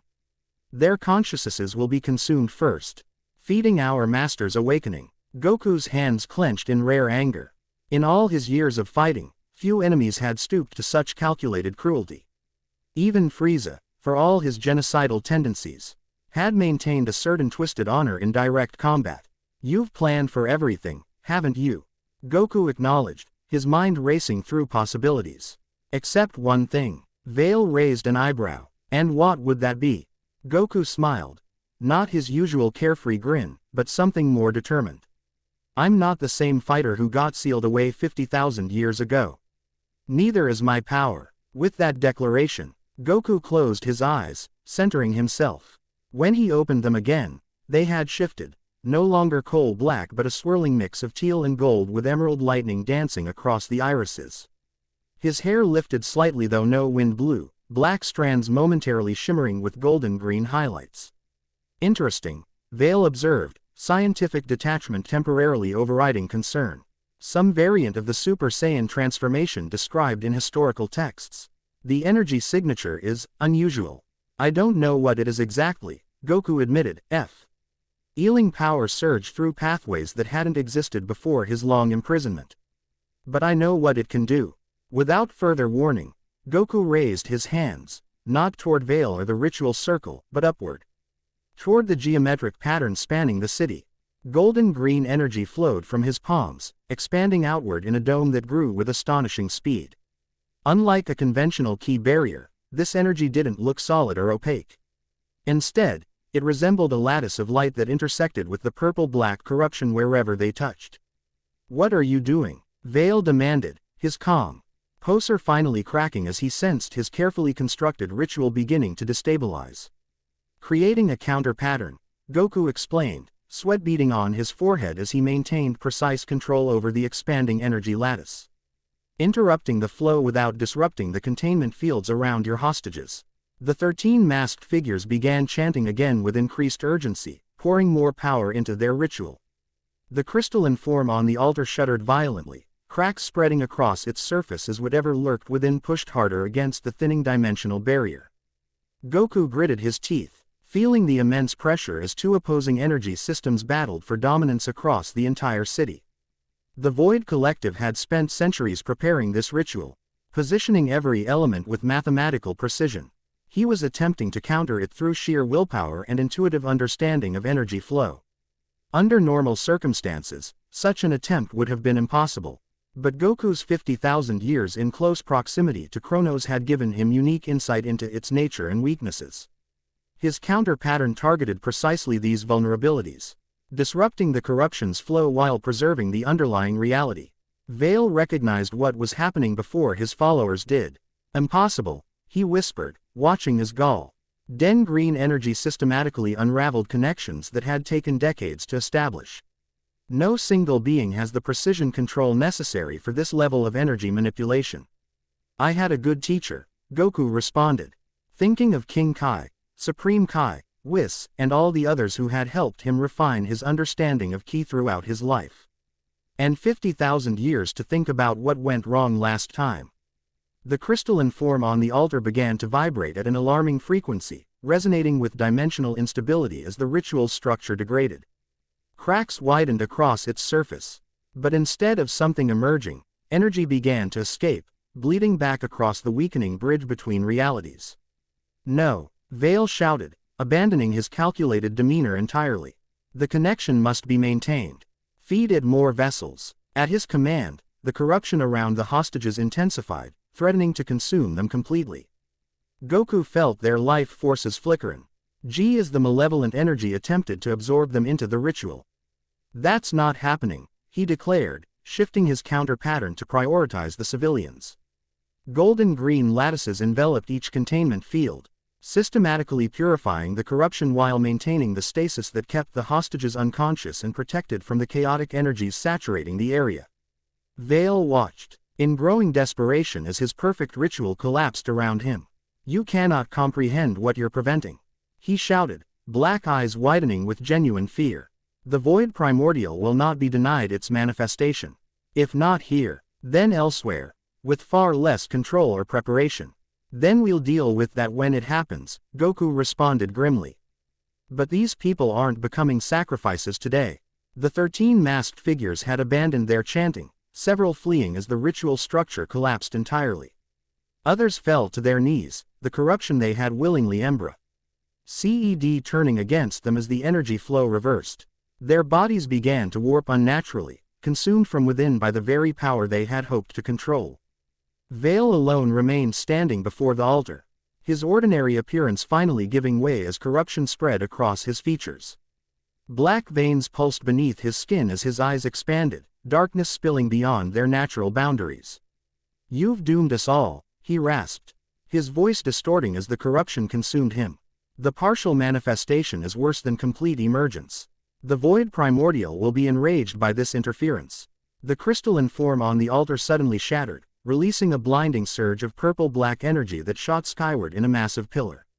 For a moment, a shape seemed to form within his pillar, something vast and geometrically impossible, with too many angles and dimensions to process with human perception. Then Goku's counter-pattern caught it, golden-green lattices entangling he manifestation and systematically unraveling its structure. The shape within the energy pillar writhed, a soundless scream of rage and frustration rippling through reality itself before the entire construct collapsed inward. The implosion created a shockwave that leveled what remained of the plaza's structures, though Goku's protective barrier shielded the unconscious hostages. When the dust settled, the ritual site was nothing but a crater, empty save for Vale's crumpled form at its center, no longer recognizable as human. Goku descended slowly, his transformed state fading as exhaustion caught up with him. Using this new power with such precision had depleted his reserves more than expected. He approached Vale cautiously, unsure if anything of the man remained. What had been Professor R. Anton Vale looked up with eyes that were now entirely void, not merely black but empty, as if something essential had been torn from the universe at those points. His body had partially collapsed in on itself, occupying less physical space than should have been possible. "It is not ended," the thing that had been Vale whispered, its voice echoing as if from an immense distance. "You have delayed, not prevented. The connection remains." "Where?" Goku demanded, kneeling beside the corrupted form. "Where is the connection strongest?" A sound emerged that might have been laughter had not contained so many layers of wrongness. "Everywhere. You have been. Your very cells carry its essence now. 50,000 years, together. Never truly separate." The revelation hit Goku like a physical blow. His own body, changed by millennia of proximity to Chronos, had become a potential conduit for its influence. The new power he had manifested, while capable of countering the corruption, might also strengthen the connection between realities. How do I sever the connection completely? Goku pressed, needing answers before whatever remained of Vale's consciousness faded entirely. "You cannot," came the faint response. "You are the connection. Only your complete dissolution would end it. But then, who would oppose its coming?" The form shuddered, collapsing there until it occupied barely more space than a shadow. "We will try again. We are patient. 50,000 years is nothing." With those final words, what remained of Anton Vale imploded completely, leaving nothing behind but a small, crystalline seed that pulsed once with purple-black light before going dormant. Goku stared at this seed, understanding its significance. A fragment of Chronos, left behind despite the failed manifestation. A starting point for the next attempt, whenever and wherever that might be. He reached for it carefully, preparing to purify it as he had the corrupted soldiers. Before his fingers could touch it, however, a voice interrupted him. "I wouldn't do that if I were you." Goku turned to find a woman standing at the crater's edge, observing him with clinical interest. Her lab coat bore insignia he didn't recognize, though the equipment at her belt suggested scientific rather than military purpose. Most striking were her eyes, heterochromatic, one deep violet and the other amber. Both unnaturally bright. "That's a dimensional seed fragment," she continued, descending into the crater with confident steps. Direct contact without proper containment protocols could trigger a localized reality inversion. Messy business. Who are you? Goku asked, withdrawing his hand from the seed but maintaining his guard. Dr. Vespa-kun, she replied, producing what appeared to be a small cylinder from her belt. Neo Capsule Corps Advanced Energy Research Division. Well, formerly, currently independent consultant specializing in ancient key manipulation techniques. She activated the cylinder, creating a containment field around the seed. Also, possibly the only person on this planet who genuinely understands what you just did here. You saw? Goku asked, surprised. Monitored. Vespa clarified, securing the contained seed in a specialized compartment on her belt. I've spent 3 decades studying energy patterns matching what historical records describe as ki. When sensors detected an unprecedented surge of an entirely new variant, I triangulated immediately. Her mismatched eyes studied him with undisguised scientific fascination. The counter-pattern lattice was particularly brilliant. Intuitive implementation or calculated design? Mostly intuitive, Goku admitted, finding her rapid speech pattern and technical focus strangely reminiscent of Bulma. It just felt like the right approach. Fascinating, Vespa murmured, producing another device that scanned him thoroughly. Completely unprecedented energy circulation pathways. Your cellular structure is extraordinary. Some kind of controlled dimensional resonance at the quantum level. Do you mind if I take samples for analysis? Maybe later, Goku suggested, lancing meaningfully around at the destruction and unconscious hostages still suspended in containment fields. We should probably deal with this situation first. Vespa blinked, as if suddenly remembering the context of their meeting. Oh, yes, of course. The civilian extraction teams are inbound. Commander Brief's security forces have contained the remaining Void operatives throughout the city. She tapped a communication device at her collar. Though communications remain spotty due to lingering corruption effects. I can help with that, Goku offered, reaching again for that new wellspring of energy within himself. Though tired, he still had enough reserves to extend his purification effect to the immediate area, clearing the lingering corruption from the plaza and its surroundings. Vespa watched this process with naked scientific enthusiasm, her devices recording every aspect of the energy manipulation. The applications for this purification technique are potentially limitless, she commented, almost to herself.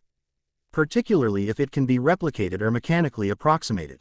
Before Goku could respond, multiple transport vessels appeared above the crater, emergency personnel deploying with practiced efficiency. Among them, he recognized Commander Brief's directing operations with military precision, Lyra moving quickly to assess the condition of the recovered hostages. And Solar's luminous form interfacing with damaged systems to restore functionality. As the emergency response unfolded around them, Vespa continued studying Goku with unabashed curiosity. You realize, of course, that what you experienced in the seal wasn't simply stasis, she stated matter-of-factly. 50,000 years in direct contact with a trans-dimensional entity would inevitably result in quantum entanglement at the cellular level. Goku frowned, trying to parse her technical terminology. You mean part of Chronos is in me now? That's what Vale suggested too. Not exactly in you, Vespa clarified, making rapid notes on a holographic display.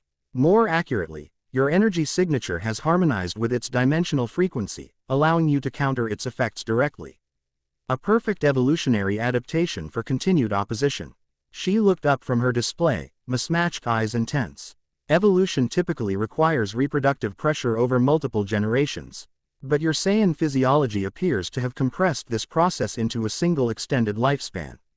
Utterly remarkable. So this new power, Goku began, looking at his hands, as specifically adapted to counter Chronos. Vespa confirmed, or the Void Primordial, as these cultists called it. The universe creating its own antibody against an interdimensional infection, if you'll permit the metaphor. The implications of this assessment were both reassuring and troubling. Goku had always adapted quickly to new challenges, his Saiyan biology responding to each near-death experience with increased strength. But this suggested something beyond normal Saiyan evolution, a fundamental change to his very nature. Could this connection work both ways? He asked, voicing his primary concern. Could Chronos influence me, or use me to manifest? Vespa's expression grew serious, a legitimate concern requiring thorough investigation. If you'll agree to comprehensive analysis at my research facility, I can provide more definitive answers. Before Goku could respond, Commander Briefs approached, her uniform showing evidence of recent combat though her bearing remained impeccable. The situation is contained, she reported crisply. Remaining void forces have been neutralized or have retreated. Civilian casualties, she hesitated fractionally, significant but far less than anticipated given the scale of the attack. The hostages, Goku asked immediately. All recovered alive, Lyra answered, joining them.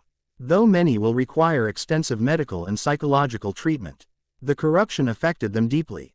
Even with your intervention, Sola materialized beside them, her form seeming less stable than before, suggesting significant energy expenditure. The technological corruption has been contained, though not eliminated entirely. Isolated systems continue to exhibit anomalous behavior consistent with dimensional instability. Seeds, Vespa explained, gesturing to the contained fragment at her belt.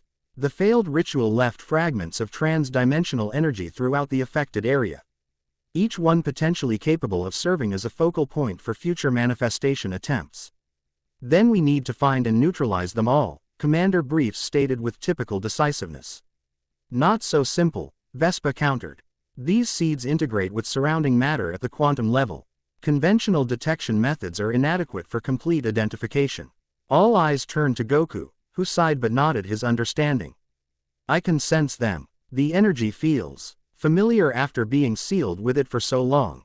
Then your assistance will be essential to recovery operations, Commander Briefs concluded. I'll coordinate with Planetary Security Foe, RCES, to establish a systematic search pattern. As they discussed logistical details, Goku found his attention drawn to the sky above the devastated plaza. For a brief moment, he thought he saw a pattern in the clouds, something geometrically impossible yet hauntingly familiar. Then it was gone, leaving only normal atmospheric formations. But the message was clear. This had been only the first skirmish in a war that had been brewing for 50,000 years. Chronos, or the Void Primordial, or whatever name it claimed, would not be deterred by a single failed manifestation. There will be more attempts, he said quietly, interrupting the ongoing planning discussion. The Void Collective is just one group trying to bring Chronos into this reality. There will be others, maybe already or others, working toward the same goal. Why? Lyra asked, the question that had been bothering her from the beginning. Why would anyone deliberately try to summon an entity that threatens all existence? Because they don't understand what they're actually summoning, Goku replied, remembering his impressions from 50,000 years of proximity to the entity. Chronos doesn't communicate directly, it influences through resonance with existing desires and fears. It finds what someone wants most and promises it, without revealing the true cost. A perfect recruitment strategy, Commander Briefs observed grimly. Target those with the most to gain from disrupting the current order. Or those who believe they can control such power for their own ends, Sola added, her species' long history providing relevant insight. The Alliance has records of similar entities throughout our history, dimensional predators that feed on civilizations by manipulating their most ambitious members. Vespa, who had been rapidly analyzing data on her holographic display, looked up suddenly. There's something else we need to consider, she said, her typically rapid speech pattern slowing with the gravity of her realization. If the Void Collective has existed for 30,000 years, as their leader claimed, they've had ample time to position operatives throughout key institutions across the Confederation. The implications silenced them all momentarily. The threat wasn't just external but potentially embedded within the very power structures that would coordinate the response. We can trust no one beyond this circle initially, Commander Briefs concluded, her tactical mind immediately grasping the security implications. All information regarding Son Goku's true nature and capabilities must remain classified at the highest level. Agreed, Lyra concurred. The Kamisenin Order will provide secure facilities away from potential surveillance. Our ancient sanctuaries were designed specifically to mask energy signatures. My research facility offers similar protections, Vespa added. Plus equipment necessary for the comprehensive analysis we need to understand the full extent of his evolutionary adaptations. The Stellar Alliance should be informed, Sola stated, her diplomatic role reasserting itself. While the Confederation may be compromised, the Alliance has no historical connection to these void cultists. Quote, or they might have their own version of the same problem, Commander Briefs countered skeptically. No communications beyond our immediate group until we've established secure protocols and verified loyalties. As this debate continued, Goku found himself gazing out over the damaged city, seeing beyond the immediate destruction to the people already beginning the process of recovery. Emergency workers tending to the injured, civilians helping neighbors from damaged buildings, repair drones beginning preliminary stabilization of critical infrastructure. 50,000 years, and humanity's fundamental resilience remained unchanged. Despite everything they had endured, the great calamity, the long rebuilding, countless other challenges he couldn't even imagine, they continued to persevere, to help one another, to rebuild what was broken. In that moment, Goku made his decision. I need to learn about this new world, he announced, interrupting the ongoing security discussion. Not just the threats and politics, but the people, the cultures, how everything works now. He turned to face the group, his expression determined but peaceful. I was brought back for a reason. And it's not just to fight Kronos again. There has to be a better solution this time, one that doesn't just seal the problem away for future generations to deal with. What do you propose? Commander Briefs asked, recognizing the resolve in his voice. I'll work with all of you, Goku said simply. Dr. Vespa can study this new power and help me understand it better. Lyra can teach me about how Earth's cultures and martial traditions have evolved. Commander Briefs has the resources to track Void collective activities. And Sola offers perspective beyond Earth entirely. He smiled slightly. Plus, I really need someone to explain all this new technology. I was never good with that stuff even in my own time. The simple, straightforward nature of his proposal, so characteristic of the legendary warrior, drew unexpected smiles from the others, even the usually stoic Commander Briefs. A reasonable approach, Vespa approved, already mentally designing research protocols. Multidisciplinary investigation maximizes informational yield while distributing security risks. The Kamisenin Order would be honored to share our knowledge, Lyra added with formal respect that couldn't quite mask her personal enthusiasm for working directly with the figure her tradition had venerated for millennia. Neo Capsule Corp's resources are at your disposal, Commander. Briefs confirmed with a professional nod that nevertheless suggested increasing personal investment in Goku's success. And I shall provide whatever insights the Alliance can offer, Sola concluded. Her luminous form seeming to brighten with purpose. Though I suspect we have as much to learn from you as you from us, Sunheart Warrior. Goku rubbed the back of his head self-consciously at this formal title. Just Goku is fine. I've never been much for fancy names. As emergency operations continued around them, the five unlikely allies stood amid the aftermath of catastrophe, united by circumstance and common purpose. The first battle had been won, but the larger conflict was just beginning. Somewhere in the vast cosmos, Kronos stirred within its weakened prison, patient and implacable. Its failed manifestation was merely a setback, a minor delay in a plan millennia in the making. Other servants would rise, other opportunities would emerge. But for the first time in 50,000 years, something had changed. The warrior who had sacrificed everything to contain it had returned, evolved and adapted specifically to counter its influence.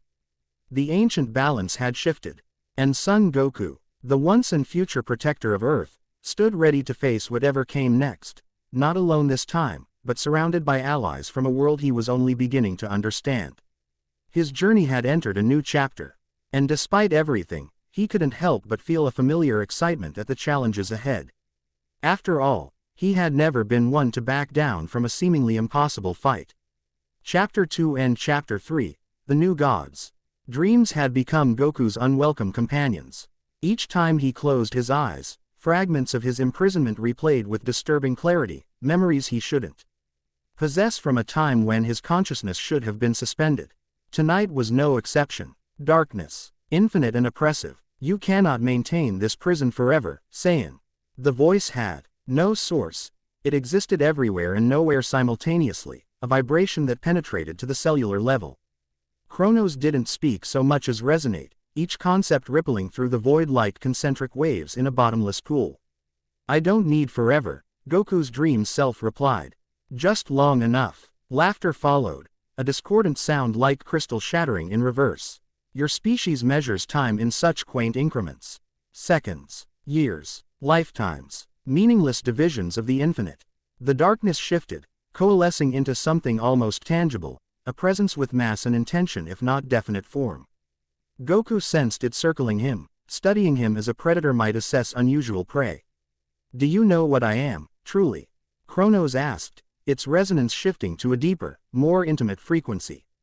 I know enough, Goku answered simply. You consume, you destroy, that's all that matters. So limited a perspective, Kronos chided, genuine disappointment coloring its resonance. I am transformation, inevitability, the final state to which all things must eventually return. Sounds like fancy words for destruction to me. Another ripple of that crystalline laughter. Why? Oh, you misunderstand your own nature as profoundly as you misunderstand mine. We are not so different, Son Goku. With each battle, each transformation, you shed your former self. You destroy what you were to become something new. That's not the same thing, isn't it? Kronos pulsed closer. You were born Kakarot, a lower-class Saiyan warrior programmed for planetary devastation. How much of that being remains? You have been consuming and transforming yourself your entire existence. The darkness pressed against him, not threatening but intimate, like a confidant leaning closer to share a secret. We are both agents of change. You and I. The difference is merely one of scale. Goku woke with a sharp intake of breath, the dream memory fading but not fast enough. 3 nights in the Kamisenin sanctuary. 3 different conversations with Kronos pulled from the depths of his imprisonment. Each one more disturbing than the last, not for what Kronos said, but for how reasonable the entities sometimes sounded. Moonlight filtered through the ancient window of his quarters, illuminating a room both familiar and foreign. The architectural details resembled Master Roshi's original Kame house, preserved across 50 millennia like an architectural echo. Yet the materials, crystalline substances that absorbed and redistributed light, surfaces that adjusted temperature automatically to T. He occupants' comfort, were far beyond anything from his era. Throwing off light covers, Goku moved to the window, gazing out at the sanctuary grounds. Located on an island that had once been part of the southern archipelago. The Kamisenin headquarters blended traditional design with technological advancements in a way that somehow managed to honor both. Gardens of bioluminescent plants created patterns of light across the grounds, while training areas featured both ancient stone markers and sophisticated energy measuring equipment.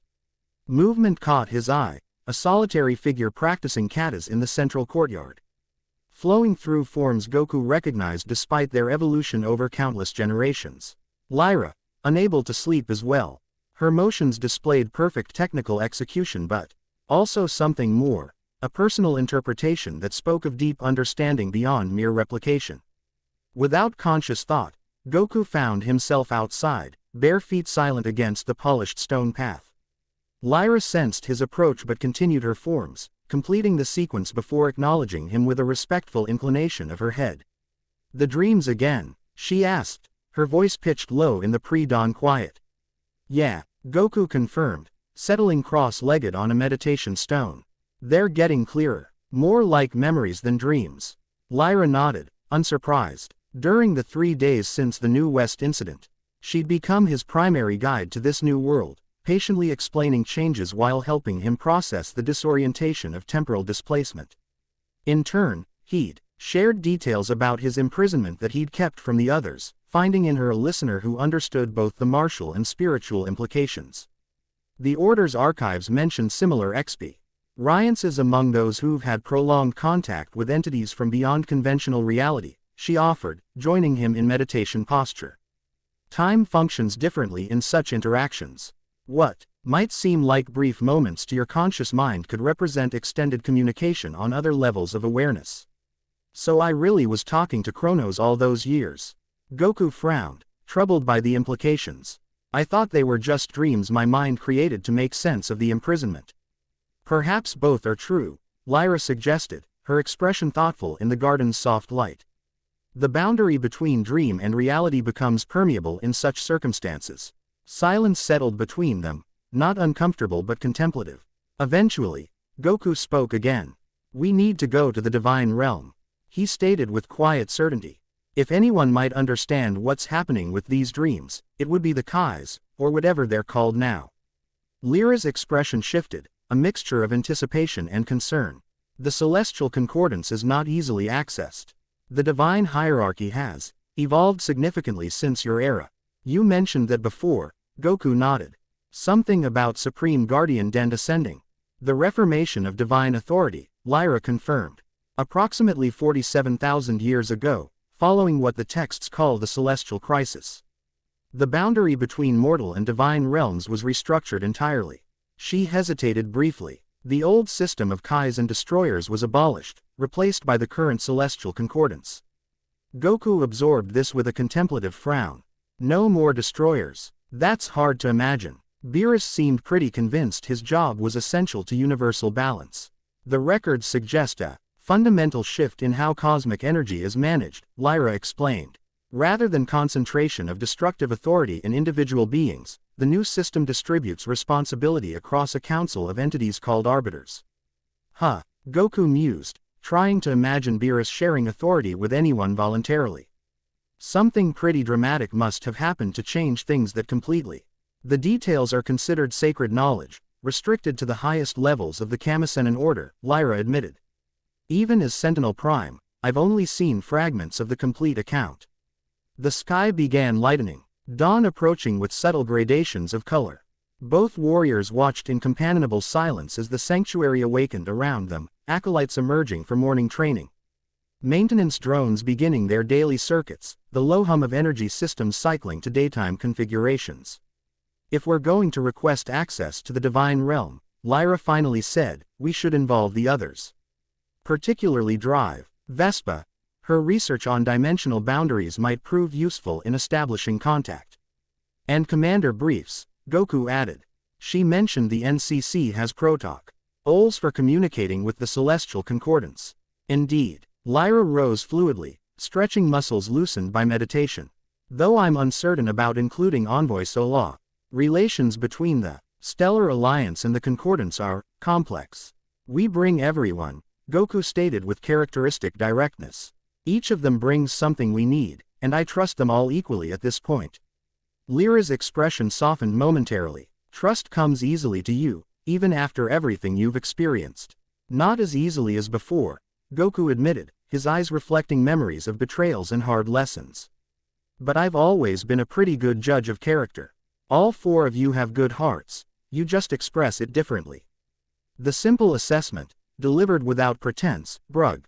A slight flush to Lyra's cheeks that she quickly mastered. I'll arrange communications with the others. The order maintains secure channels that should bypass potential void collective monitoring.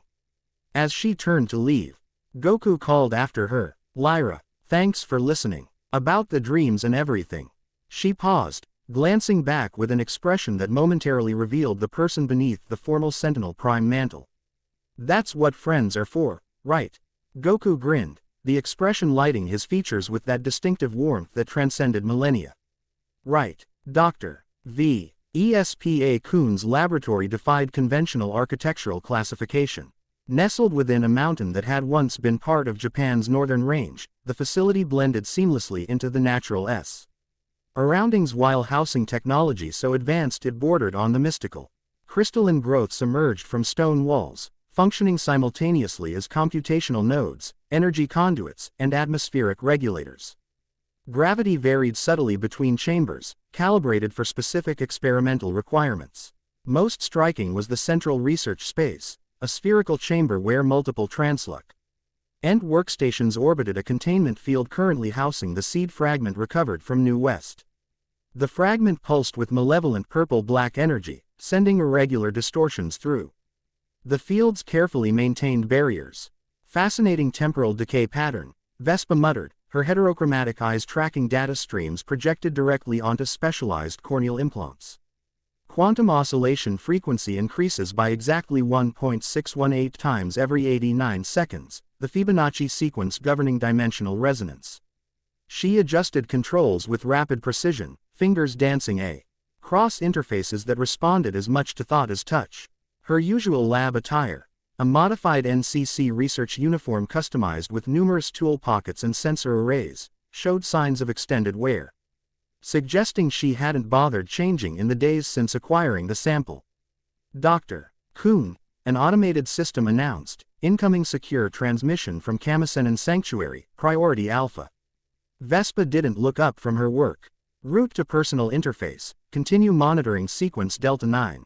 Lyra's image materialized within Vespa's field of vision, overlaid against the data streams she was analyzing. Dr. Kuhn, I apologize for the interruption.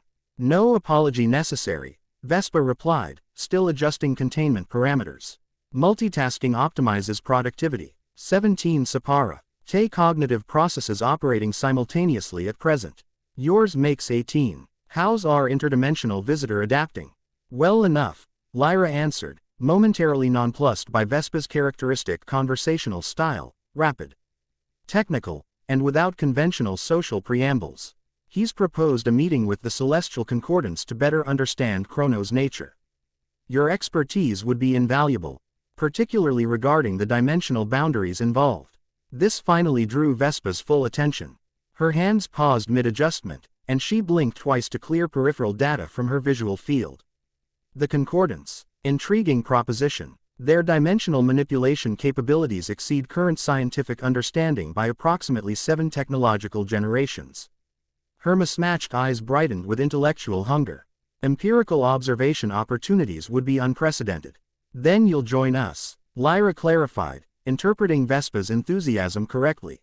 Absolutely. When and where? Vespa was already mentally cataloging equipment she would need, experiments she could conduct, data she hoped to gather. We're contacting the others now. Ideally within 24 hours. Before the energy signatures from New West fade further. Logical timeframe, Vespa agreed.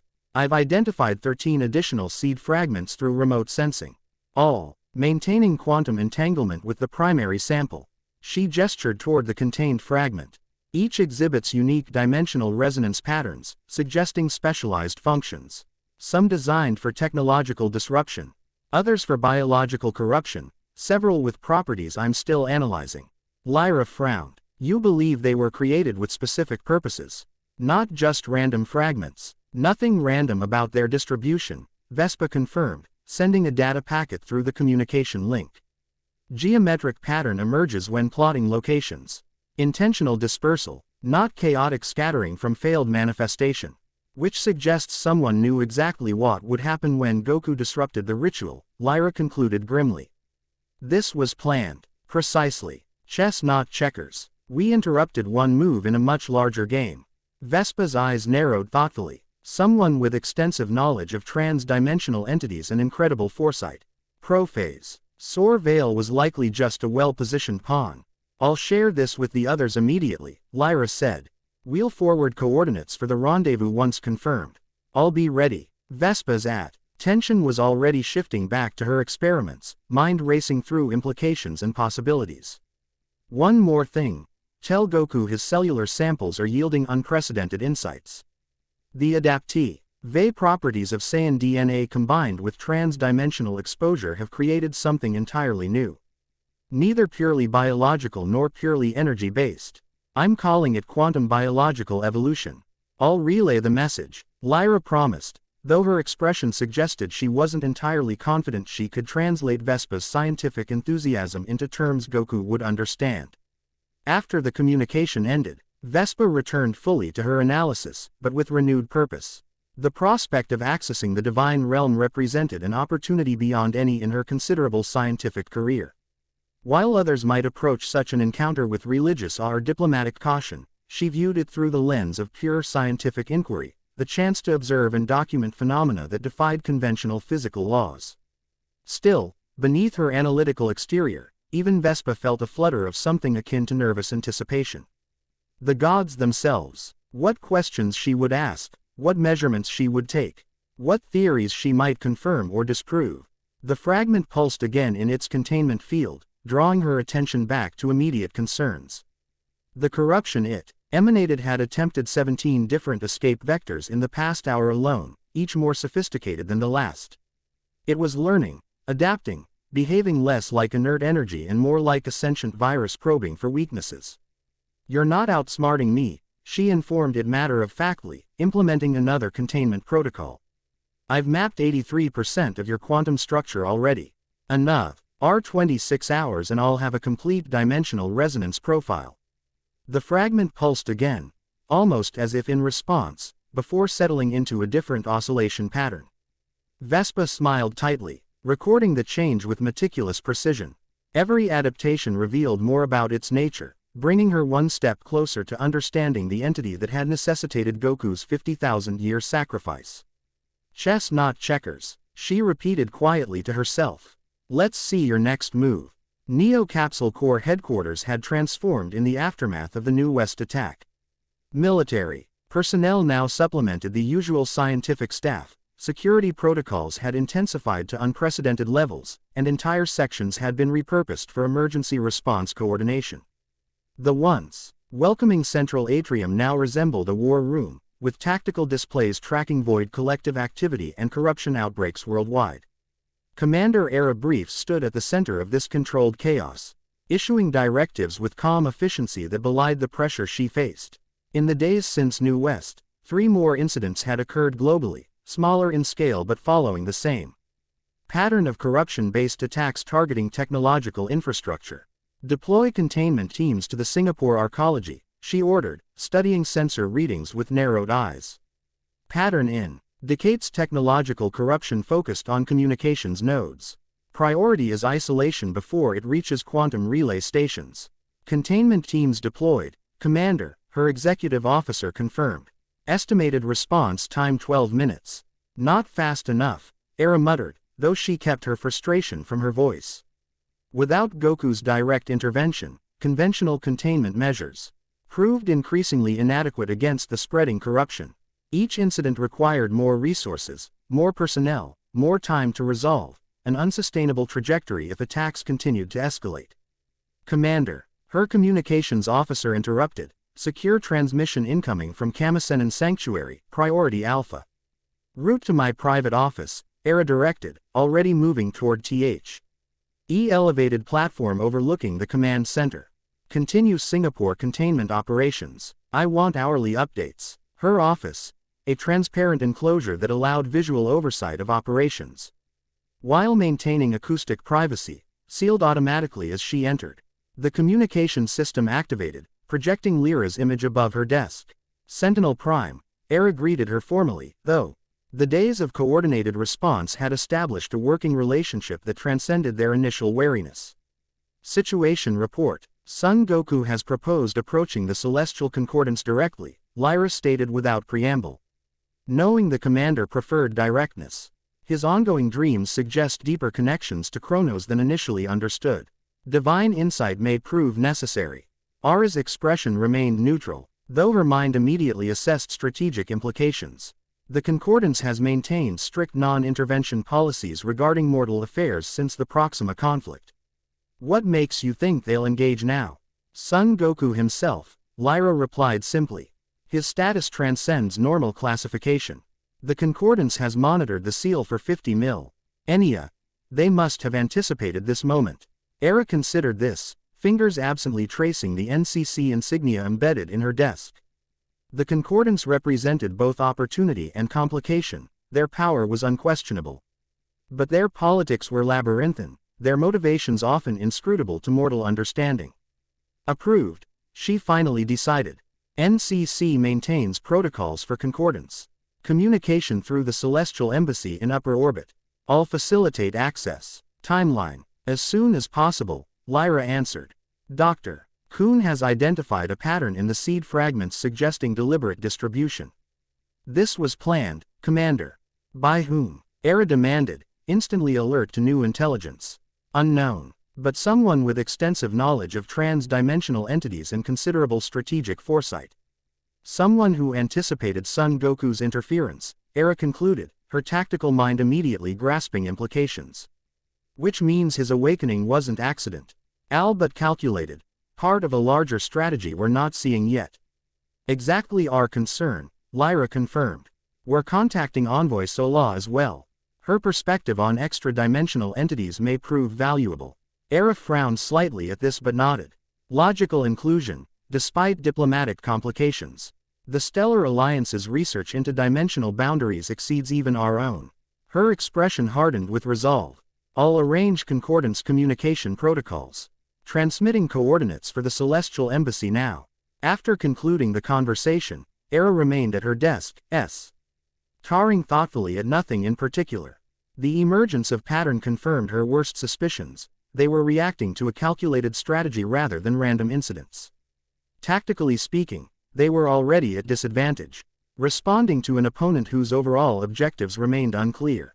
With decisive movements, she activated her most secure communication protocol, connecting directly to NCC's highest authority, the Directorate Council that had governed Neo Capsule Corps since its reformation following the Great Calamity. Priority Alpha communication requested with Directorate Chairman, she stated, her voice automatically triggering identity confirmation protocols. After a moment of scanning, a holographic figure materialized, an elderly man whose distinguished appearance belied the extensive biotechnological enhancements that had extended his functional lifespan well beyond normal human limitations. Commander briefs, he acknowledged, his voice carrying the weight of authority without need for volume. Your direct communication suggests significant developments. Mr. Chairman, Era began formally, I'm initiating Celestial Protocol. We're approaching the Concord. Ants directly regarding the Chronos situation. The chairman's enhanced eyes narrowed slightly, the only indication of his surprise at this extraordinary measure. The Celestial Protocol hasn't been activated in over 3 centuries. Commander, your justification. Son Goku believes divine intervention may be necessary to understand the nature of his connection to Chronos, Era explained. Additionally, we've identified patterns suggesting strategic deployment of corruption fragments. Someone is orchestrating these events with long-term objectives. Someone with access to restricted historical knowledge. The chairman noted grimly, the list of suspects with both the information and capability is vanishingly small. Which raises security concerns at the highest levels, Era agreed. Quote, hence my decision to bypass standard channels and approach the concordance directly. The chairman was silent for a long moment, his enhanced mind undoubtedly calculating political ramifications, security implications, and strategic advantages with computer-like precision. Finally, he nodded once. Approved, Commander. The Celestial Protocol is hereby activated.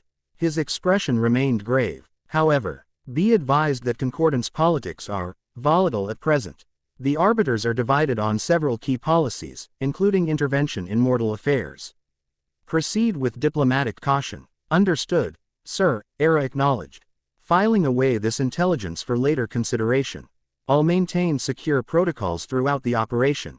One more thing, Commander, the chairman added, his tone shifting subtly. Your personal assessment of Son Goku. Does he match historical accounts? An unexpected question that gave Era pause. She considered her answer carefully. The Historica L accounts are simultaneously accurate and woefully inadequate, she finally replied. They capture his power but not his nature. He is extraordinary in ways difficult to quantify through standard metrics. The chairman's expression softened almost imperceptibly. Your ancestor would be pleased to hear that, I think. Bulma Brief's personal journals described him in similarly ineffable terms. This reference to her distant ancestral connection, something rarely acknowledged in professional contexts, caught Era off guard. Sir, the Directorate has maintained certain historical documents outside standard archival systems. The chairman explained, including personal records from the founding families. Bulma Briefs documented her friendship with Son Goku extensively. Her assessments align remarkably with your own. Era absorbed this with carefully controlled surprise. That such personal records existed, and that she, despite her position, had never been granted access, raised question. She carefully set aside for future consideration. Thank you for sharing that, sir, she responded neutrally. I'll proceed with the Celestial Protocol immediately. After the communication ended, Era remained motionless for several moments, processing implications both professional and unexpectedly personal. The chairman's mention of Bulma's journals suggested layers of institutional knowledge. And planning beyond even her security clearance, a disquieting realization for someone in her position. With practiced discipline, she compartmentalized these concerns, focusing instead on immediate logistics. The Celestial Embassy would require specific preparations, diplomatic protocols would need refreshing, security measures would need enhancement. Her office door chimed, interrupting these calculations. Her executive officer entered with brisk efficiency. Singapore containment achieved, Commander, he reported. Corruption isolated and neutralized using modified protocols based on Son Goku's purification technique. This was unexpected good news. The adaptation was successful, partially, he clarified. Dr. Kuhn's team managed to replicate approximately 28% of the purification effect using quantum resonance technology. Insufficient for complete neutralization but enough to contain spread until natural dissipation occurred. Progress, however incremental, bolstered Aura's strategic assessment. They were learning, adapting, not merely reacting but developing countermeasures. Perhaps they weren't as disadvantaged as she'd initially calculated. Excellent. Implement modified containment protocols globally, she ordered. And prepare my shuttle for immediate departure to upper orbit. Priority clearance, minimal crew, maximum security protocols. Yes, Commander, he acknowledged. Clearly curious about this unusual directive but professional enough not to question it directly. As he departed, Aura turned her gaze upward, though the office ceiling blocked direct view of the sky. Somewhere above, beyond the orbital platforms and lunar colonies, the Celestial Embassy maintained humanity's tenuous connection to powers beyond mortal comprehension. Powers they would soon petition directly.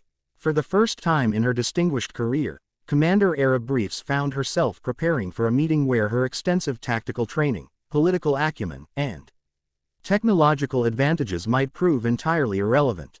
They were entering the domain of gods, beings whose very thoughts could reshape reality. Her hand unconsciously touched the small NCC insignia at her collar, a gesture connecting her to 50,000 years of human ingenuity and perseverance. Whatever cosmic powers they faced, humanity had survived and adapted through worse. They would do so again. With renewed determination, she began preparations for perhaps the most consequential diplomatic mission in recent history. The luminal embassy of the Stellar Alliance floated serenely above Earth's North Pole. Its architecture unlike anything of terrestrial origin. Rather than solid construction, the structure existed as intricate patterns of light held in perfect configuration by fields of exotic energy. From a distance, it resembled a complex crystal formation captured in mid-shatter, frozen moments before disintegration into countless luminous fragments. Within this impossible structure, Sola moved through her preparations with fluid grace. Unlike her diplomatic appearances on Earth, here she allowed her true nature fuller expression, her form shifting between solid and light states in rhythmic pulses that matched the embassy's architectural resonance. Petition for concordance access, she communicated to the embassy's sentience, her thoughts translating directly into patterns of light. Priority designation, cosmic integrity compromise. The embassy processed this request, its consciousness dispersed throughout its structure rather than centralized. After a moment, that contained millions of calculations, it responded with a complex light pattern that translated roughly to petition acknowledged. Risk assessment in progress. Timeline estimated at 4,632 standard cycles. Sola pulsed with slight impatience, a ripple of ultraviolet that briefly disrupted her usual opalescent hue. Accelerated assessment requested. Temporal sensitivity critical. Chronos manifestation indicators present. This specific designation sent visible shockwaves through the embassy's structure, causing momentary destabilization in its outer layers. Chronos designation triggers immediate protocol elevation. Alliance Luminary Council being notified. Please maintain positional stability during verification. Sola composed herself, settling into a meditative configuration where her energy aligned perfectly with the embassy's resonance fields. The mention of the Luminary Council, the Stellar Alliance's highest authority, indicated the severity with which her petition was being treated. While expected, it confirmed her assessment of the situation's cosmic significance. As she waited, Sola reflected on recent events with the unique perspective of a being whose consciousness experienced time differently than most humanoid species. Her interactions with Son Goku had been particularly illuminating. His energy signature contained harmonic patterns her people had documented in an Saiyan stellar formations predating current universal configuration. Such resonance shouldn't be possible in a biological entity, yet there it was, unmistakable to her specialized perceptions. Her contemplation was interrupted by a new presence materializing within her private chamber, a being of pure light whose complexity and density suggested tremendous age and authority. Emissary Sola, the being acknowledged. Its communication bypassing conventional translation to interface directly with her consciousness. Your petition has reached the Luminary Council. Verification of Chronos designation requested. Verification provided. Sola responded in kind, transmitting her direct sensory experiences from New West, the distinctive corruption pattern, the dimensional resonance frequencies, and most significantly, Son Goku's unique counter-harmonic capabilities. The light being absorbed this information, its brilliance intensifying as it processed the implications. Son Goku has returned, it stated. A complex emotion resembling reverent awe coloring its communication. The Sunheart warrior walks again among mortals. You recognize his significance? Sola questioned, surprised by this immediate recognition. The Alliance preserves knowledge predating our current form, the being explained. When we were still bound to physical bodies, our ancestors recorded the imprisonment, how a warrior with a star's heart sacrificed himself to contain that which unravels. This knowledge became foundational to our evolutionary path. This revelation startled Sola, her diplomatic training had included extensive historical and cultural education, yet this connection between her people's evolutionary journey and Son Goku's ancient sacrifice had never been mentioned. This information isn't included in standard diplomatic historical archives, she noted, her communication patterns reflecting her surprise. Some knowledge is preserved only at the highest consciousness levels, the being confirmed. The nature of Chronos, and those who oppose it, exists among our most carefully guarded truths. The being's light shifted, forming complex patterns that indicated deep consultation with distant authorities. After what seemed an extended period but was merely moments in conventional time, it refocused its attention on Sola. Your petition is granted with highest priority, it announced. The Luminary Council authorizes full diplomatic and technological support for approaching the Celestial Concordance. Furthermore, you are temporarily elevated to Emissary Plenipotentiary, with a authority to commit Alliance resources as needed in this matter. The unexpected promotion sent ripples of surprise through Sola's energy pattern. Emissary Plenipotentiary represented authority beyond her previous experience, power to make binding decisions that would normally require council approval. I accept this responsibility, she acknowledged formally, reconfiguring her energy pattern to accommodate the new authority markers now integrated into her signature. Additionally, the being continued, the Council provides access to restricted historical records regarding previous Chronos manifestations and containment methodologies. A stream of information transferred directly to Sola's consciousness, knowledge so ancient and complex that she immediately partitioned it for gradual integration rather than risk processing destabilization. The sheer volume suggested historical documentation spanning multiple universal configurations. The Council emphasizes one critical directive, the being added, its light momentarily darkening to indicate utmost seriousness. The Sunheart warrior must be preserved at all costs. His evolutionary adaptation represents the universe's primary defense mechanism against Chronos. All other considerations are secondary. Understood, Sola confirmed, though the implications troubled her. Such absolute prioritization of a single entity ran contra to Alliance philosophical principles of collective value. The concordance must be approached with caution, the being warned as its form began dissipating, its direct presence returning to the distant council. Internal divisions have intensified in recent cycles. Not all arbiters share identical perspectives regarding Chronos or intervention policies. Political intelligence noted, Sola acknowledged. I will proceed with appropriate diplomatic circumspection. As the being's presence faded completely, Sola began processing the enormous information transfer, focusing first on practical elements needed for the immediate mission. The restricted historical records contained protocols for concordance communication far more direct than those available to most diplomatic entities, ancient pathways established during previous cosmic crises. With newfound authority bolstering her resolve, Sola composed a response to Lyra's communication, confirming her participation while carefully Itting mention of her elevated status or the restricted knowledge now at her disposal. Such revelations would come when appropriate, not before. As she prepared for departure, Sola allowed her form to shift closer to her natural state, less humanoid, more luminous, with appendages that existed primarily as directed energy rather than solid matter. This configuration, while potentially disconcerting to her human allies, would better facilitate interaction with the celestial concordance. The embassy's sentience noted this transformation, adjusting environmental parameters accordingly. Departure protocols initiated, dimensional transition pathway being established to rendezvous coordinates. Sola acknowledged this with a pulse of gratitude, gathering the equipment and credentials necessary for her expanded mission. Whatever awaited them in the divine realm, she now carried not merely her own authority but that of the entire Stellar Alliance, a responsibility that weighed heavily even on a being of light.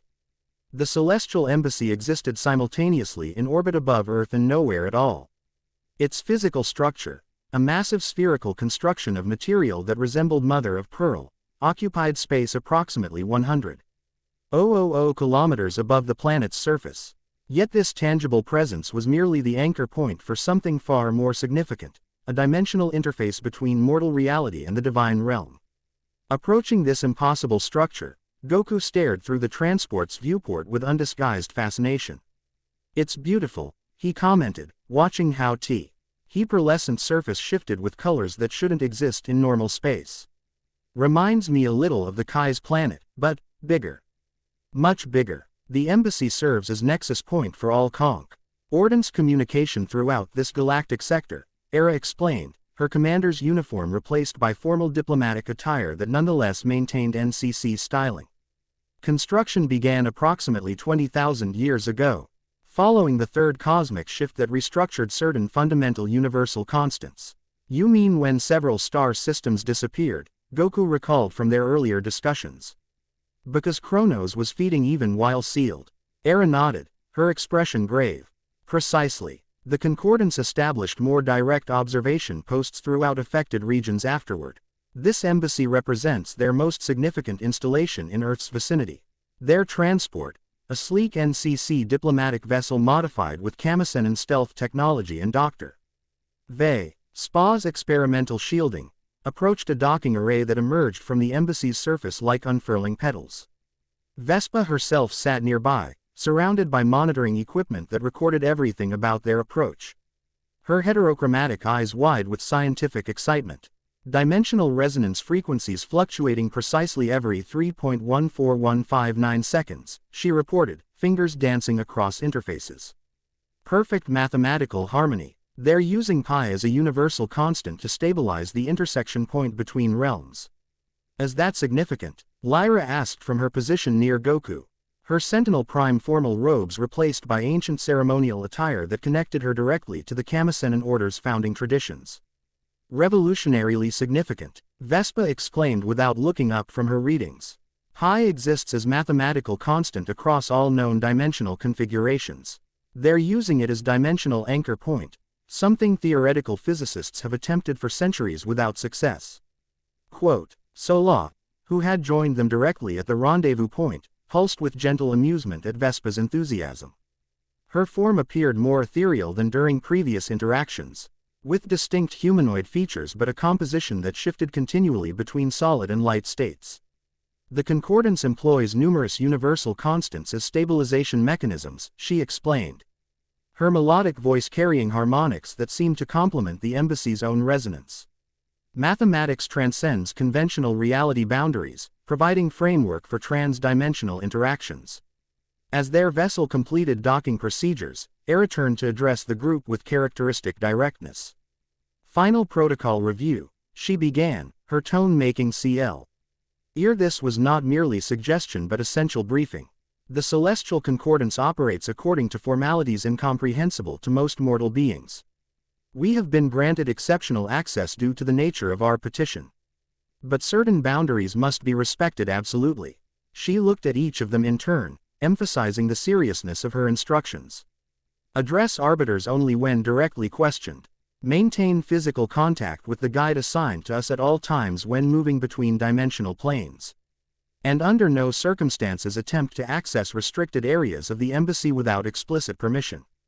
Her gaze lingered particularly on Goku and Vespa, the two she clearly considered most likely to breach protocol through either innocent curiosity or scientific enthusiasm.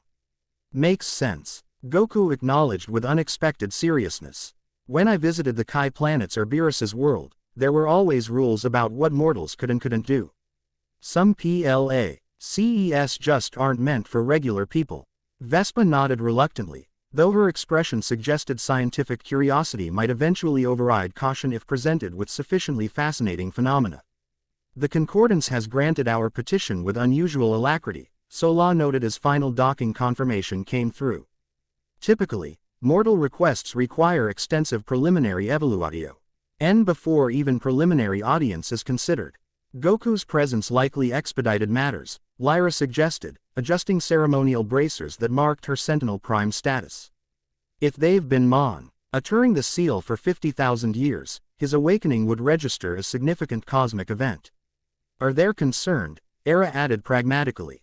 The Concordance may view Chronos as direct threat to established cosmic order, something they're fundamentally designed to preserve. The docking procedure completed with a subtle vibration through the vessel's hull.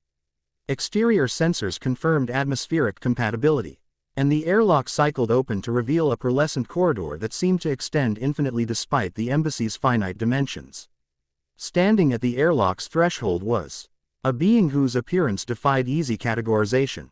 Humanoid in basic configuration yet clearly not human, it possessed skin that resembled polished silver, eyes like spiraling galaxies, and numerous small appendages around its head that might have been decorative or functional, impossible to determine at first glance. Its attire resembled flowing robes composed of solidified starlight. Greetings, petitioners. It welcomed them in a voice that somehow reached their minds directly while still registering as audible sound. I am Keda, guardian of dimensional thresholds and appointed guide for your delegation. The being's galaxy eyes focused immediately on Goku, widening slightly with what might have been recognition. The Awakened One returns. As prophesied, Goku blinked in surprise at this direct acknowledgement. You were expecting me, for approximately 49,873 of your years, Keda confirmed with mathematical precision. Though prophecy indicated potential manifestation variance, your specific energy signature was anticipated with 97.8% accuracy. That's kind of unsettling, Goku admitted, rubbing the back of his head in his characteristic gesture of mild discomfort. Keda inclined their head slightly. Divine perspective necessarily incorporates temporal awareness beyond linear progression. What appears as prophecy to more tall understanding represents observation of probability convergence from our perspective. Fascinating implications for deterministic universal models, Vespa murmured, already recording the interaction with multiple devices. Quantum observation across temporal dimensions rather than true precognition. Keda's attention shifted briefly to Vespa, galaxy eyes swirling with something that might have been amusement. Your comprehension frameworks approach accuracy, scientist. Though complete understanding would require perceptual capabilities beyond your current evolutionary state. Before the ESPA could respond to this simultaneously complementary and limiting assessment, Era stepped forward with diplomatic precision. Guardian Keda, we appreciate the Concordance's willingness to receive our petition. The matter we bring involves potential cosmic scale threat requiring divine consultation. The nature of your petition has been communicated and acknowledged, Keda confirmed, gesturing for them to follow as they turned toward the endless-seeming corridor. The arbiters await your presentation in the convergence chamber. Please maintain physical proximity to my person while traversing embassy thresholds.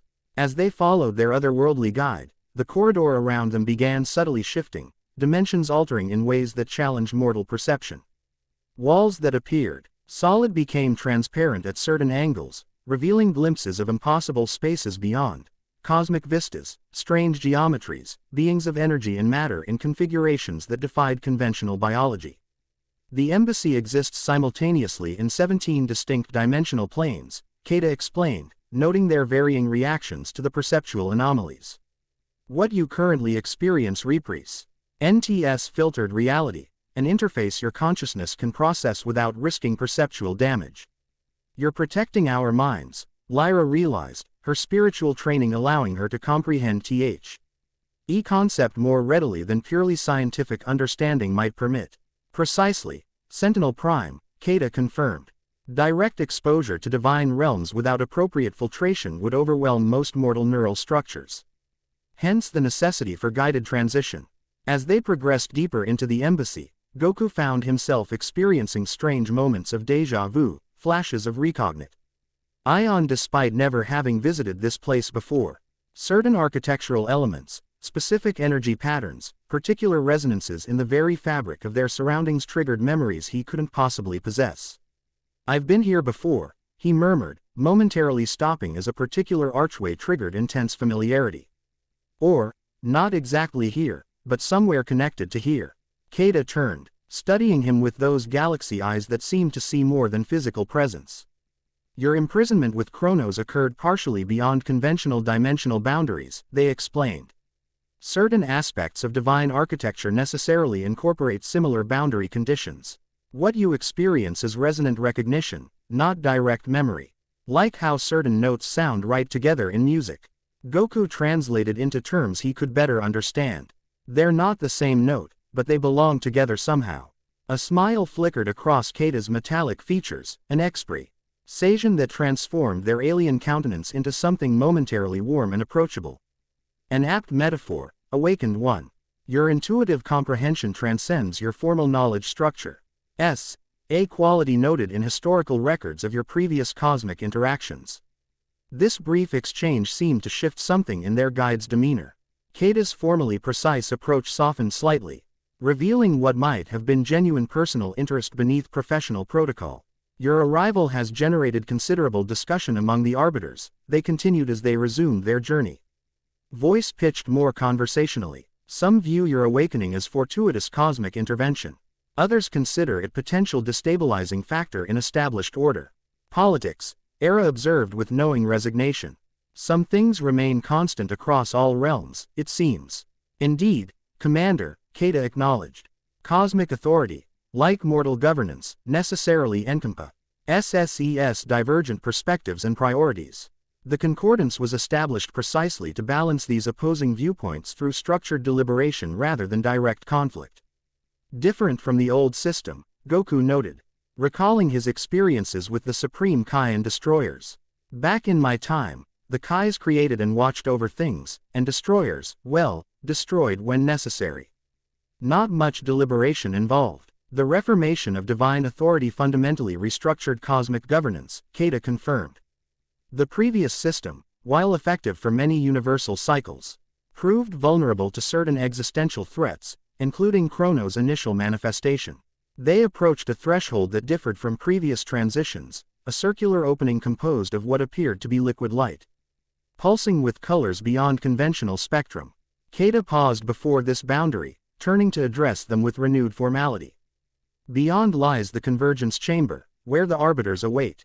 Before proceeding, I must verify your preparedness for direct divine audience." Their galaxy eyes scanned each visitor in turn. "Your biological and energy signatures have been recorded and protective protocols established. However, certain preliminary information may prove beneficial." Without waiting for acknowledgement, Kata proceeded to explain. "The Arbiter's Curry. NTLY number 17, representing cosmic forces previously divided between creation and destruction authorities. Each embodies specific universal principle necessary for cosmic balance. Their Apira, NCES will register to your perception in forms your consciousness can process, though these representations are merely interfaces rather than true forms. Like an avatar in a virtual environment," Vespa suggested. Seeking scientific parallel, a simplified but adequately approximate comparison, Kata allowed. "Additionally, time functions differently within the convergence chamber. Subjective experience may differ from objective duration in your native reality. Preparations have been made to minimize temporal displacement effects upon your return." "We understand," Era confirmed for the group, her diplomatic training allowing her to grasp the implications of these warnings. "We're prepared to proceed." Kata studied them for a moment longer, those galaxy eyes seeming to evaluate something beyond physical readiness. Finally, they nodded once. Then let us enter the presence of the arbiters, they announced, stepping directly into the liquid light threshold and drawing their visitors along through divine connection. The transition defied description in conventional terms. Each experienced it differently. Era perceived strategic data patterns of cosmic significance, Vespa Witna. SSED mathematical equations of impossible complexity solving themselves in real time. Lyra felt ancient spiritual energies resonating with her own training. Sola experienced harmonic light frequencies beyond even her species' perception range. For Goku, the transition triggered something deeper, memories from his imprisonment suddenly crystallizing into coherent form. Conversations with Chronos had seemed like dreams now revealed themselves as actual interactions across dimensional boundaries. Understandings he couldn't articulate became clear, if only momentarily. Then they stood within the convergence chamber, and all other considerations temporarily faded before the overwhelming presence of the arbiters themselves. The chamber defied conventional spatial understanding, a vast NSE that seemed simultaneously enclosed and infinite. Its boundaries shifted constantly, resembling cosmic nebulae one moment and crystalline structures the next.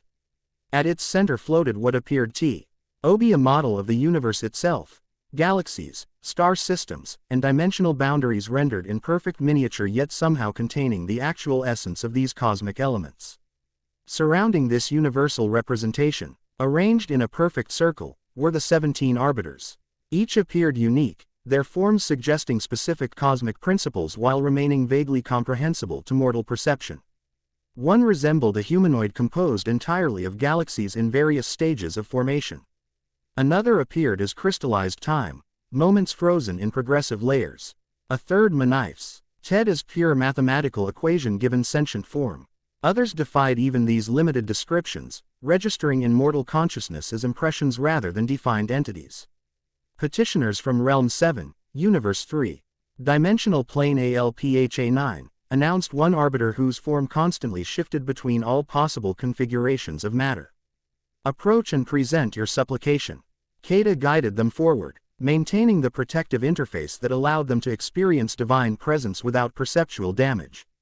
As they neared the central universal model, details became visible to Hatch shouldn't have been perceptible. Individual planets within distant galaxies, specific energy patterns across dimensional boundaries, temporal currents flowing through cosmic structure. Honored arbiters, Era began with formal diplomatic protocol. We come seeking insight regarding. The awakened one returns, interrupted another arbiter, this one manifesting as what appeared to be pure law-given conscious form. Mathematical and physical constants swirling in perfect harmony. The prophecy of convergent evolution manifests. All 17 arbiters turned their attention directly to Goku. Their combined focus creating palpable pressure even through Kata's protective interface. The sensation wasn't hostile but was nonetheless overwhelming, like standing at the focal point of 17 suns. Goku, to his credit, maintained his composure despite this cosmic scrutiny. He stepped forward slightly, instinctively straightening his posture in response to the gravity of the moment. I'm Son Goku, he introduced himself simply. I was sealed with Chronos for 50,000 years. Now I'm back, Chronos is stirring again, and I'm having dreams that feel like memories from a time I should have been unconscious. The directness of this address, lacking formal protocol or elaborate supplication, created momentary silence among the arbiters. Then, surprisingly, what might have been Cosme? Laughter rippled through several of them. Unchanged despite temporal dislocation, observed an arbiter composed of interlocking probability streams.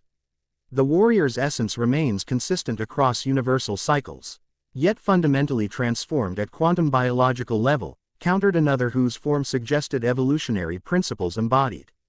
Adaptation beyond conventional parameters. The legendary manifestation approaches completion. This exchange triggered intense reaction among the arbiters, not quite argument but certainly animated discussion in languages and concepts that transcended mortal comprehension. Energy patterns shifted throughout the chamber, the universal model at its center reflecting these cosmic deliberations with subtle adjustments to galactic configurations and dimensional boundaries. Kata leaned closer to their confused visitors, voice lowered to something resembling a whisper despite the impossibility of true privacy in divine presence. The Arbit, RS debate interpretation of your evolutionary state, Awakened 1. Your cellular transformation represents significance beyond mortal comprehension. What are they talking about? Goku asked quietly. What?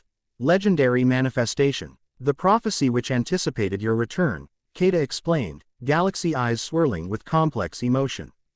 Ancient records speak of evolutionary convergence between opposing cosmic forces, a being capable of embodying both creation and destruction principles simultaneously. Some arbiters believe your imprisonment with Chronos catalyzed precisely this evolutionary path. You mean? Goku began, understanding dawning with uncomfortable clarity. They believe you're becoming something new, Lyra finished for him, her spiritual training allowing her to grasp implications beyond scientific understanding, neither purely mortal nor divine, but a bridge between opposing cosmic principles. Fascinating theoretical framework, Vespa murmured, instruments recording everything despite the impossibility of capturing true divine proceedings. Quantum biological evolution accelerated by trans-dimensional exposure. Creation of entirely new evolutionary branch incorporating aspects of both entities. Quote, before Goku could process these disturbing implications fully, the arbiters concluded their discussion, attention refocusing on the petitioners. Son Goku addressed the arbiter composed of galactic matter, apparently designated as spokesperson. Your communion with Chronos during imprisonment has created unique evolutionary pathway. The memories you experience represent actual trans-dimensional interactions occurring outside conventional temporal flow. So I really was talking to Chronos all that time, Goku confirmed, troubled by this verification. It wasn't just dreams or my mind playing tricks. Correct, the arbiter confirmed. Chronos exists primarily beyond linear temporal experience. While your conscious mind remains suspended, our deeper consciousness interfaced directly with its essence across dimensional boundaries. Why would it talk to me at all? Goku questioned. It was trying to destroy everything before I sealed us away. Another arbiter responded. This one resembling sentient void constrained within definite boundaries. Chronos seeks understanding of that which it consumes. Through 50 millennia of proximity, it studied you as intensively as you absorbed aspects of its nature. Mutual transformation resulted, though with differing objectives. The implications sent a chill through the entire delegation. If Chronos had been studying Goku, learning his nature and limitations while simultaneously influencing his evolution, a strategic vulnerability, Era concluded immediately, her tactical mind grasping military implications. It knows you better than anyone, possibly better than you know yourself. Yet simultaneously its greatest threat, countered the evolutionary arbiter. The adaptation works both directions. The awakened one possesses innate understanding of Chronos' fundamental nature impossible through conventional study. Goku frowned, processing this information through his straightforward but intuitive comprehension. So we've both changed because of being sealed together. I got some of its power to purify corruption, and it learned how I think and fight. An accurate if simplified assessment, confirmed the galactic arbiter. However, critical distinction exists regarding fundamental motivation. While you seek preservation of existing reality, Chronos pursues entropy, maximization, the unraveling of all structured existence. Then we need to find a way to stop it permanently, Goku stated with characteristic directness. Last time, all I could do was seal us both away. There has to be a better solution. Quote, this declaration created visible reaction among the arbiters, energy patterns shifting, cosmic principles realigning in response to the simple determination in his words. Several exchanged what might have been significant glances, though their communication transcended such simple visual exchange. Containment was necessary but temporary measure, the mathematical arbiter acknowledged. Permanent resolution requires understanding beyond previous implementation. Then help us understand, Era requested formally. The concordance possesses knowledge beyond mortal comprehension. If there exists methodology for permanent neutralization of Chronos, surely divine wisdom can illuminate the path. This appeal triggered another round of complex communication among the arbiters. This time with distinct factional division becoming apparent. Some appeared to favor direct intervention, others maintained reserved positions, while a smaller group seemed actively opposed to providing assistance beyond minimal information. The concordance remains divided regarding intervention policy, Kata explained quietly during this divine deliberation. Following the Proxima conflict, restrictions were established limiting direct divine action in mortal realms. Some arbiters interpret these restrictions absolutely, others contextually. Politics. Era repeated her earlier assessment, though with deeper understanding of the cosmic implications. Of cosmic scale, yes, Kata confirmed. But with identical underlying principles, competing priorities, differing interpretations of established protocols, concern regarding precedent establishment. After what seemed both moments and eternity, the arbiters appeared to reach tentative consensus. The Galactic Arbiter addressed them once more. Limited knowledge transfer is approved, they announced, though with subtle indications that this decision wasn't unanimous. Regarding Chronos' fundamental Natu, and potential vulnerability parameters. With a gesture that transcended physical movement, the Galactic Arbiter caused the universal model at the chamber's center to reconfigure, focusing on what appeared to be dimensional boundary visualization, the intersection points between conventional reality and whatever existed beyond. Chronos originates from dimensional configuration predating current universal cycle. They explained as the model illustrated concepts beyond conventional physics. An entity of pure entropy seeking equilibrium state through consumption of structured reality. Neith, truly conscious nor unconscious by your understanding, a principle given partial sentience through oppositional interaction with ordered existence. The model shifted again, displaying what appear to be historical record of previous universal cycles, realities formed, evolved, and ultimately consumed by entropy forces until only void remained, from which new reality eventually emerged. Previous cycles maintained equilibrium through natural entropy progression, continued the evolutionary arbiter, joining the explanation. Gradual dissolution occurring over trillions of years. Chronos resents disruption of this natural cycle, accelerated entropy seeking immediate rather than gradual consumption. A cancer in the cosmic system, Vespa translated into more comprehensible terms, her scientific mind grasping implications through analogy. Natural processes accelerated to harmful rate. Approximately correct, acknowledged the mathematical arbiter. Cosmic homeostasis disrupted by entropy concentration exceeding dimensional boundary containment parameters. Goku frowned, struggling with the abstract concepts. So it's not supposed to exist the way it does. Something went wrong with how entropy works. Precisely, confirmed the void arbiter, seeming almost impressed by this intuitive simplification. Chronos represents cosmic correction mechanism functioning incorrect. TLY. Entropy principle achieving partial sentience and developing consumption imperative beyond natural system requirements. Then how do we fix it? Goku asked, focusing as always on practical solutions rather than theoretical understanding. There must be a way to return it to whatever it's supposed to be naturally. This direct question created visible reaction among the arbiters. Energy patterns suggesting surprise, consideration, and something resembling reluctant admiration. The universal model at the chamber's center shifted again, displaying what appeared to be energy frequency patterns of impossible complexity.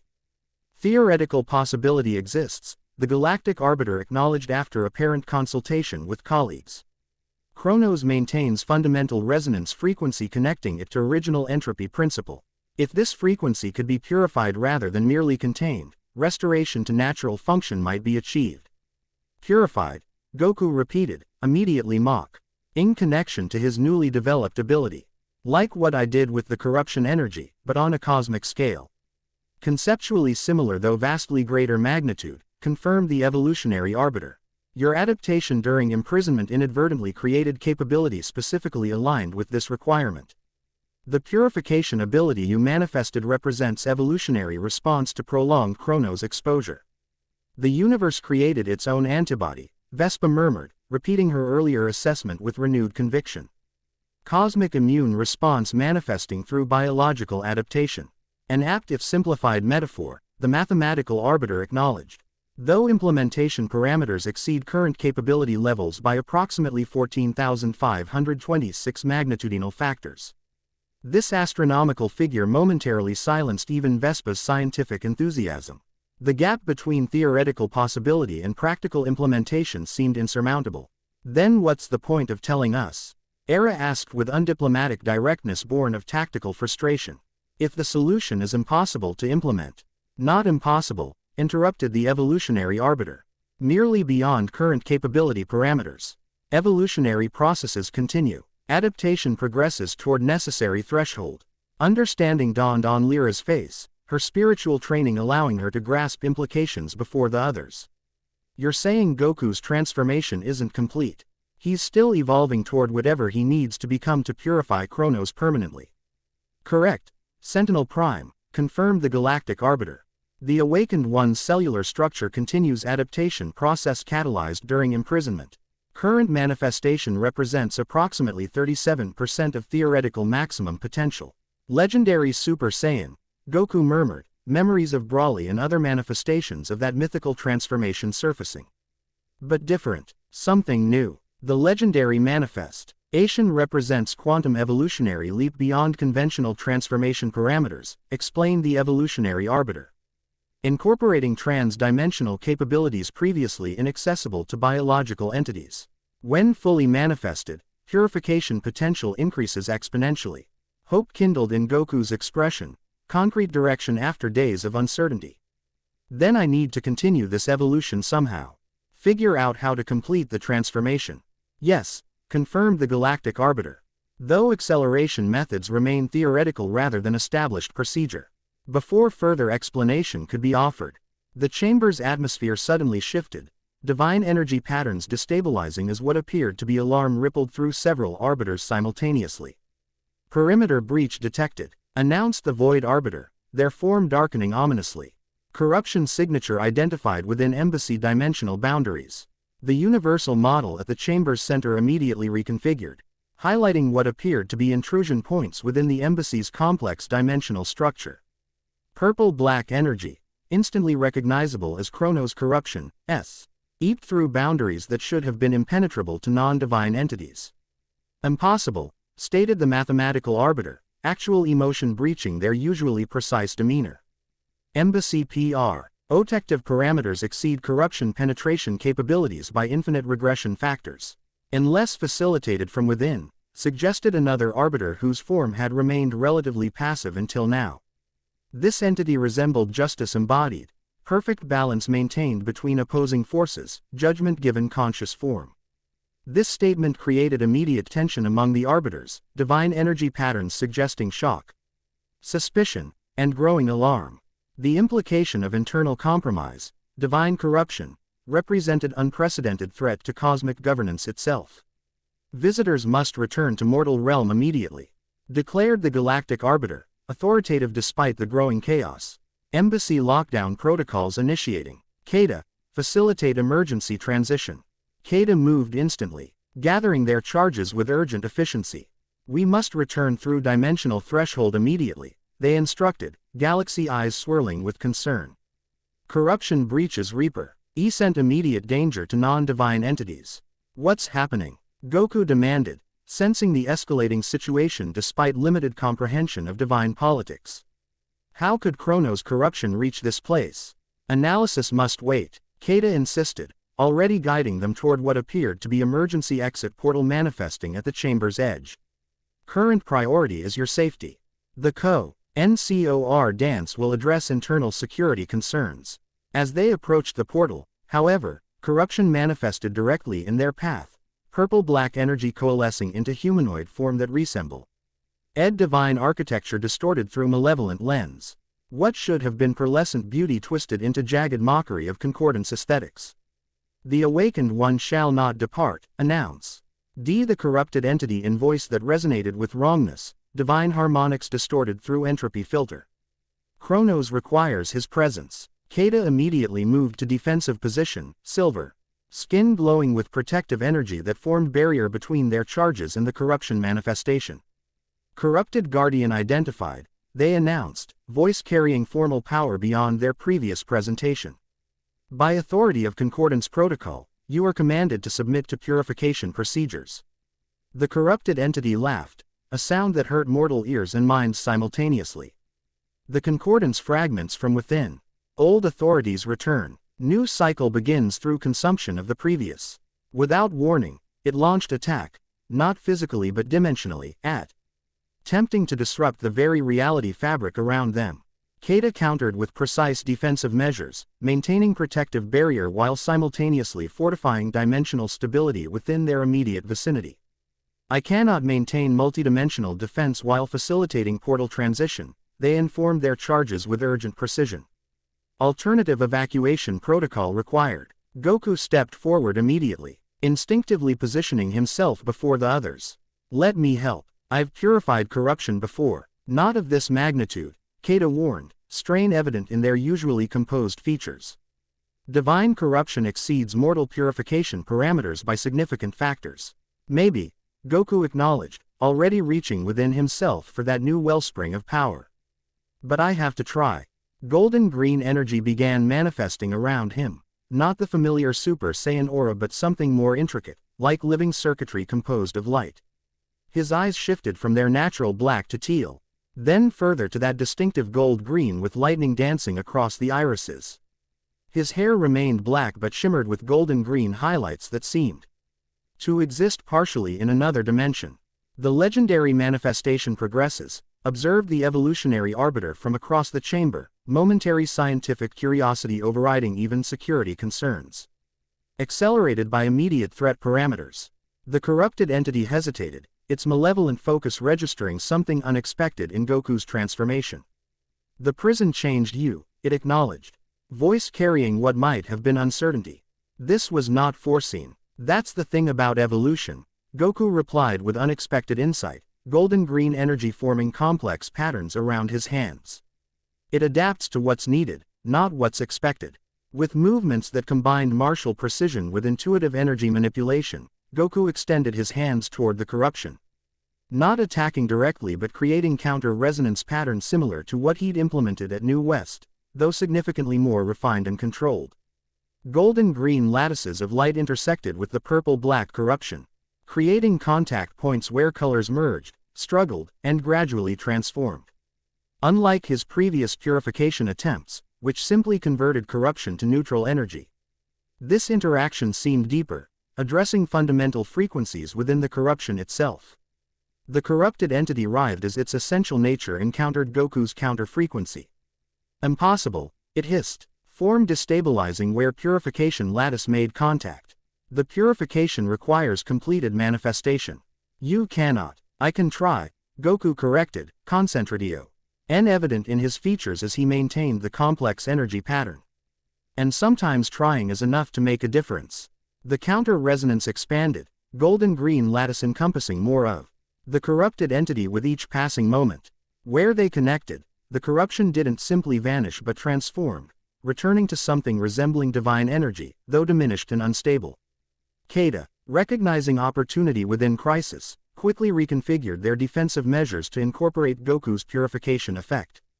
Remarkable adaptation, they noted with something approaching admiration despite the dire circumstances. Your intuitive implementation exceeds theoretical capability parameters. Don't overthink it, Goku advised through gritted teeth, the strain of Maintai. Ning's such precise energy control evident. Just feel the resonance and counter it directly. Working in unexpected harmony, Keita's divine defensive measures and Goku's evolutionary purification created temporary stability within their immediate vicinity, enough for the emergency portal to stabilize. Proceed through transition immediately, Keita instructed the others. Portal stability temporarily achieved but cannot be maintained indefinitely. Era immediately recognized the tactical necessity, gesturing for Lyra and Vespa to proceed. Move now. Strategic withdrawal required. Vespa hesitated, scientific curiosity warring with self-preservation as she recorded the unprecedented interaction between divine corruption and Goku's evolutionary countermeasure. The frequency harmonics are stabilizing at quantum level. This represents entirely new purification methodology, which you can analyze after surviving, Era pointed out with commander's authority, physically guiding the scientist toward the portal. Sola moved to assist, her luminous form providing additional stability to the portal's fluctuating dimensional boundaries. The resonance pattern requires reinforcement, she observed, directly interfacing with the energy structure through her light manipulation capabilities. I can maintain transition stability temporarily. As the others moved through the portal, Goku maintained his confrontation with the corrupted entity, which continued weakening under sustained purification effect. What had begun as humanoid manifestation now resembled tattered fragments of divine architecture. Corruption receding from its fundamental structure. "This victory changes nothing," it declared, voice fading as its coherence diminished. "The seeding proceeds across mortal realm. Occal points establish in 17 key locations. The convergence approaches regardless of individual manifestation failure." "What convergence?" Goku demanded, sensing critical intelligence despite imminent dissolution of his opponent. "What are you planning?" The corrupted entity's form continued unraveling, but it managed final ominous declaration. "When the 17 fragments unite, dimensional boundaries collapse completely. Chronos requires no vessel when reality itself becomes permeable. The awakened one's evolution matters not when all structures dissolve simultaneously." With these words, the entity collapsed entirely, remnant energies dispersing through dimensional boundaries beyond tracking capability. The immediate threat neutralized, Goku lowered his hands, golden green energy receding though not disappearing completely as he maintained heightened awareness. "We must depart immediately," Keita urged, galaxy eyes tracking alarming developments throughout the embassy. Quote, "Corruption spreads through multiple dimensional planes simultaneously. Full containment protocols activating imminently." "What did it mean about 17 fragments?" Goku asked as they moved swift toward the portal where Sola maintained stabilization effect. "Is that connected to the seeds Vespa found?" "Almost certainly," Keita confirmed, guiding him with gentle but urgent pressure. "But analysis must wait until secure location established. Embassy containment protocols will severing all dimensional connections temporarily, including exit vectors if we delay further." Understanding the implications, Goku nodded and moved toward the portal. Before entering, he glanced back at the arbiters still visible across the chamber, divine beings now fully engaged in embassy defense operations. Cosmic energies deploying in configurations beyond mortal comprehension. "Will they be okay?" he asked, genuine concern evident despite limited understanding of divine vulnerability parameters. "The Concordance possesses defensive capabilities beyond your current comprehension framework," Keita assured him, though with subtle qualification that suggested the situation remained genuinely concerning. "However, internal corruption represents unprecedented security breach with unknowable ramifications. Something big is happening," Goku observed with characteristic directness that nonetheless captured essential truth. "Something that's been planned for a very long time." "Indeed," Keita acknowledged as they reached the portal threshold where Sola's luminous form maintained dimensional stability through increasingly visible effort. "The convergence of multiple corruption vectors suggests coordinated strategic implementation rather than opportunistic manifestation. Someone's directing this," Goku concluded as they prepared to transition. "Someone who understands both Chronos and the Concordance well enough to corrupt divine beings." Keita's galaxy eyes swirled with troubled acknowledgement. A concerning but seemingly inescapable conclusion. "Now we must depart. Dimensional stability approaching critical threshold." With final glance at the cosmic chaos unfolding throughout the convergence chamber, Goku stepped through the portal, Keita and Sola following immediately after. As they transitioned, the portal collapsed behind them, dimensional boundaries sealing as embassy containment protocols activated completely. The return transition proved significantly more disorienting than their arrival, emergency protocols prioritizing speed over comfort. Each experienced dimensional displacement effects, perceptual fragmentation, temporal discontinuity, spatial disorientation.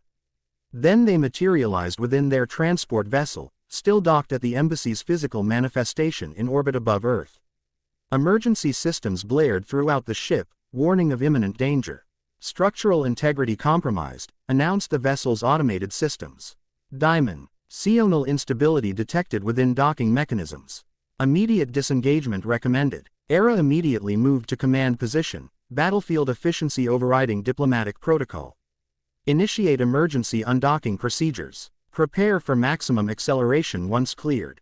As the vessel's systems responded to these commands, external viewports revealed alarming developments throughout the embassy's physical structure.